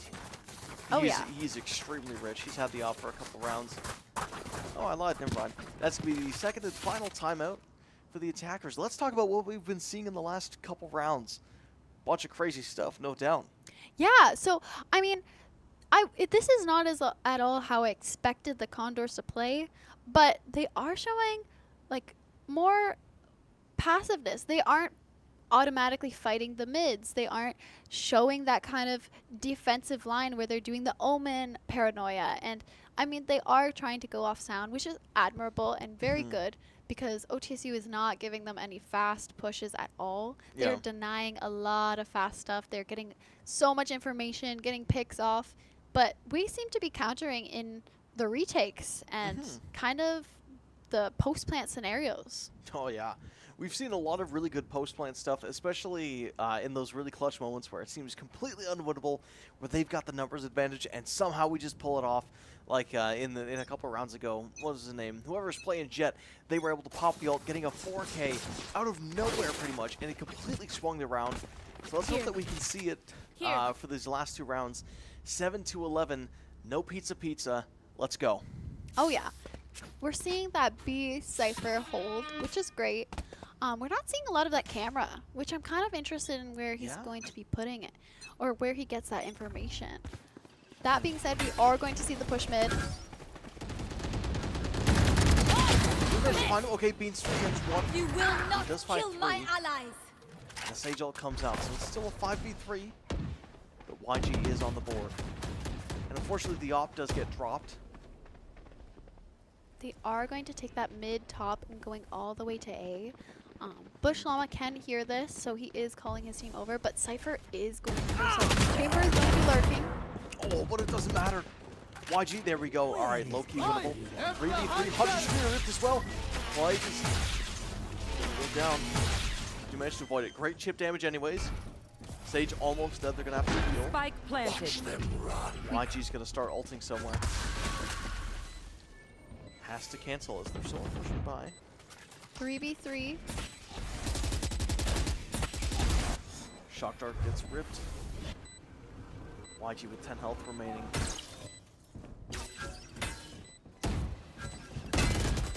Goes out. Here we go. YG, oh, not able to. No, here we go. There's one. Can he find 2? No, not quite. The So Beast close. not able to get his last kill as the Finster is able to win the round. 8-11. Coming up on that round, I mean, the retake, it was there. I saw the vision. They were going into it. They had that kind of like ready, set, go, where they all went at the same time. But it just, I think it was just a little bit off, just by a couple seconds, which made or break the round, unfortunately. It did, yeah. But hey, you know what? We could be firing back this round, as it looks like we have kind of the same thing. We've got a whole bunch of players heading up mid, and this could be a great time to either spray and pray or play it slow. Looks like we're going to be playing slow for now. I think they're going to be trying to make this as an A push. I think so. We are getting that information just by sitting there, and we are going to try and creep up over this one way, even though we are holding it. Slowly, the Condor's going to be figuring it out, and actually, the Beast does start to rotate. And Beatster hears the drone as well, so he's certainly got an idea. There's going to be a lot of people on him. Can't quite win the Neon gunfight as Valentine springs up, but now they know where all of them are, so it's not that bad. Alma coming in, has a couple shock darts in hand. Can't quite find the Neon. The Beast comes back. Who gets a kill? Very hard retake here. 2v5, is it doable? Spike planted. They are spraying the smoke. This is going to be definitely a difficult way to get out of spawn. I think it's time to save. Unlucky. Yeah, I just saved the guns. Not too bad. Honestly, maybe looking for exit frags is how they're going to do it. Now, that round was looking really good. It's just, we had Beanster get pushed off that drone, and I think if he was just a little bit closer, because that Neon did stun, so he did know he was going to slide and check that corner. If he was just a little bit closer to get that timing of him looking at the corner instead of looking at him, I think it would have been a different Last player standing. round ending altogether. There we go. Mr. Beast able to get one for the road, but it's not quite going to be enough. Now the rounds are 9-11. If the Condors, maybe we're going to start sweating. If we lose the off here, it might be cooked. But thankfully, the round does end. So we're able to take it home. All right, deep breath, boys. 2 rounds left to go. assuming we take the cake. We are going to see a defender-sided timeout. All right. I'm thinking he's gonna be like, guys, we're giving too many ones. Okay, you think that's what he's saying? I mean, hey, if anybody here knows Non, it's definitely you. I'm thinking definitely something to do with playing together. We are seeing a lot of really well articulated plays. Yeah, but I feel like sometimes our timings are still a little bit off. And seeing as they have 3 ults on the board and we do not have any ults on the board, I'm thinking he takes this kind of approach of being like, hey, you have the op, you're going to stake this angle. We don't need to stack it since you have the op and you can dash out.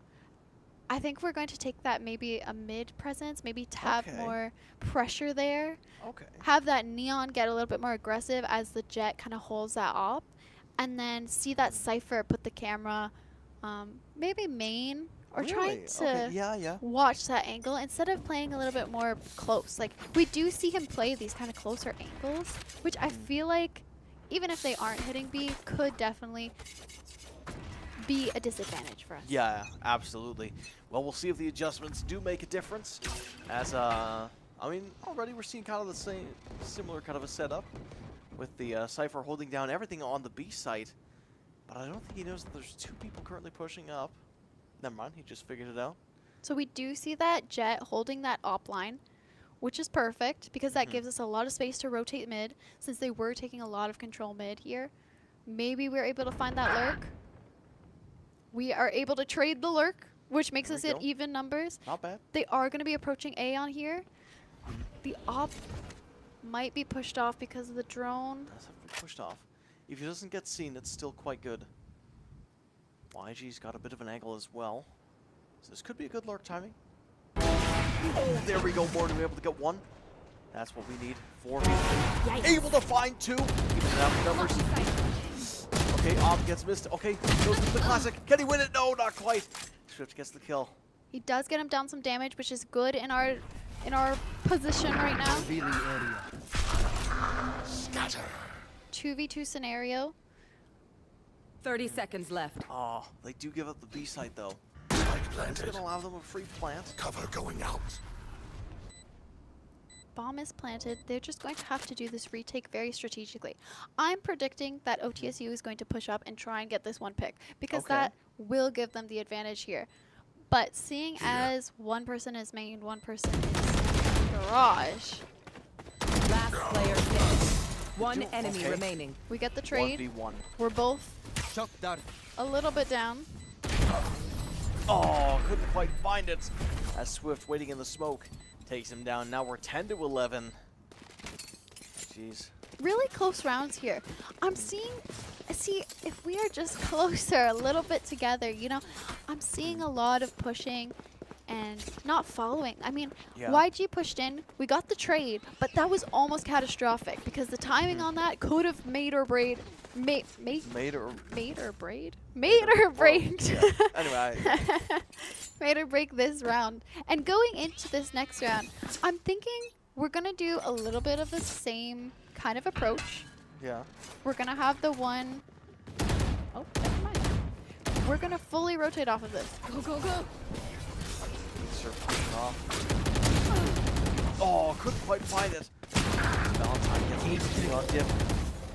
OC Mercy able to find more new. It's a lot of power taken away from the Condors. 3v5, no 4v. Spike planted.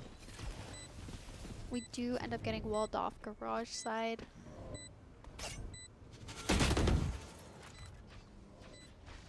Lava, he's got something cooking up. Sage Orb makes it difficult to push up. Maybe looking for exit frags is the play. He's dropping Last player standing. They find 1 though, they can't quite find anybody. Oh man, Attacker is able to win it once again, 11 to 11. Please stay alive. I think that wall is really stagnating the push. Although it was not a full buy round, so they didn't have the appropriate guns to be able to accurately destroy the wall. We do see that second timeout starting. Right. Give us your best non-impression. Guys! I don't know. Guys, calm down, right? It's okay.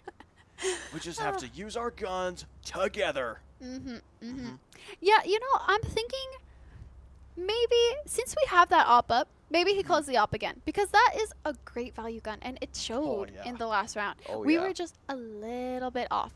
He is talking full control right now. He's like, guys, you need to do this. This person needs to do this. We need to do this. And I'm thinking they do an aggressive play, either mid or B, because we haven't really seen that early paranoia.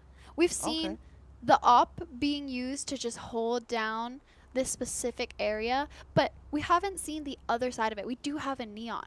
This could be used to our advantage. If we get that paranoia early on and have that neon slide in and grab at least a pick, it could work out great in their favor to just play the numbers.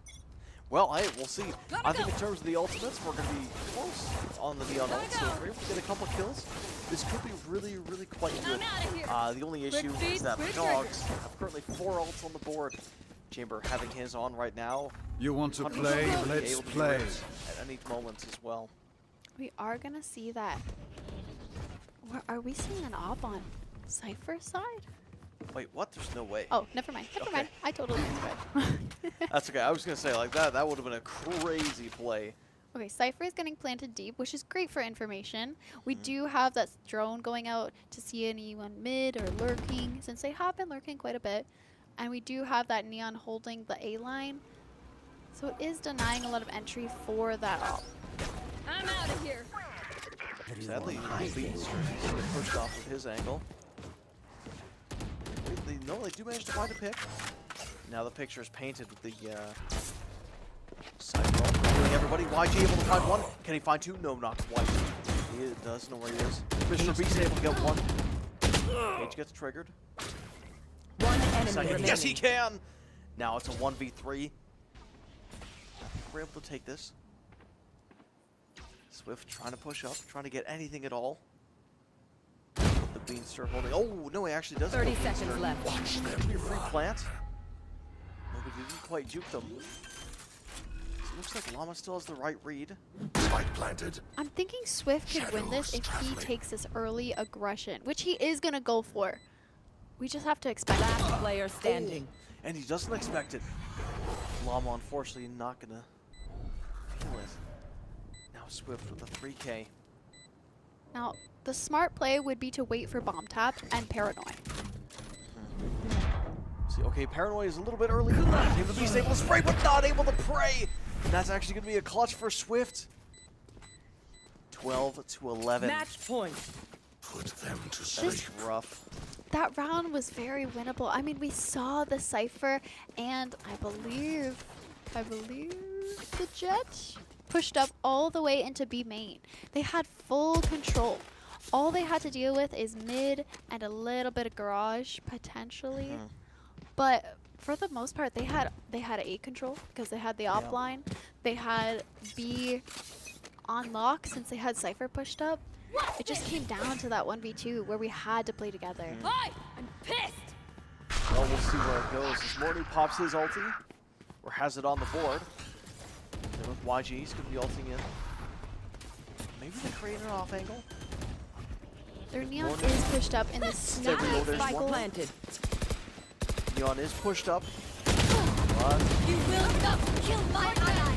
oh, Morty might not be looking so good as YG gets one for himself. 5 health remaining.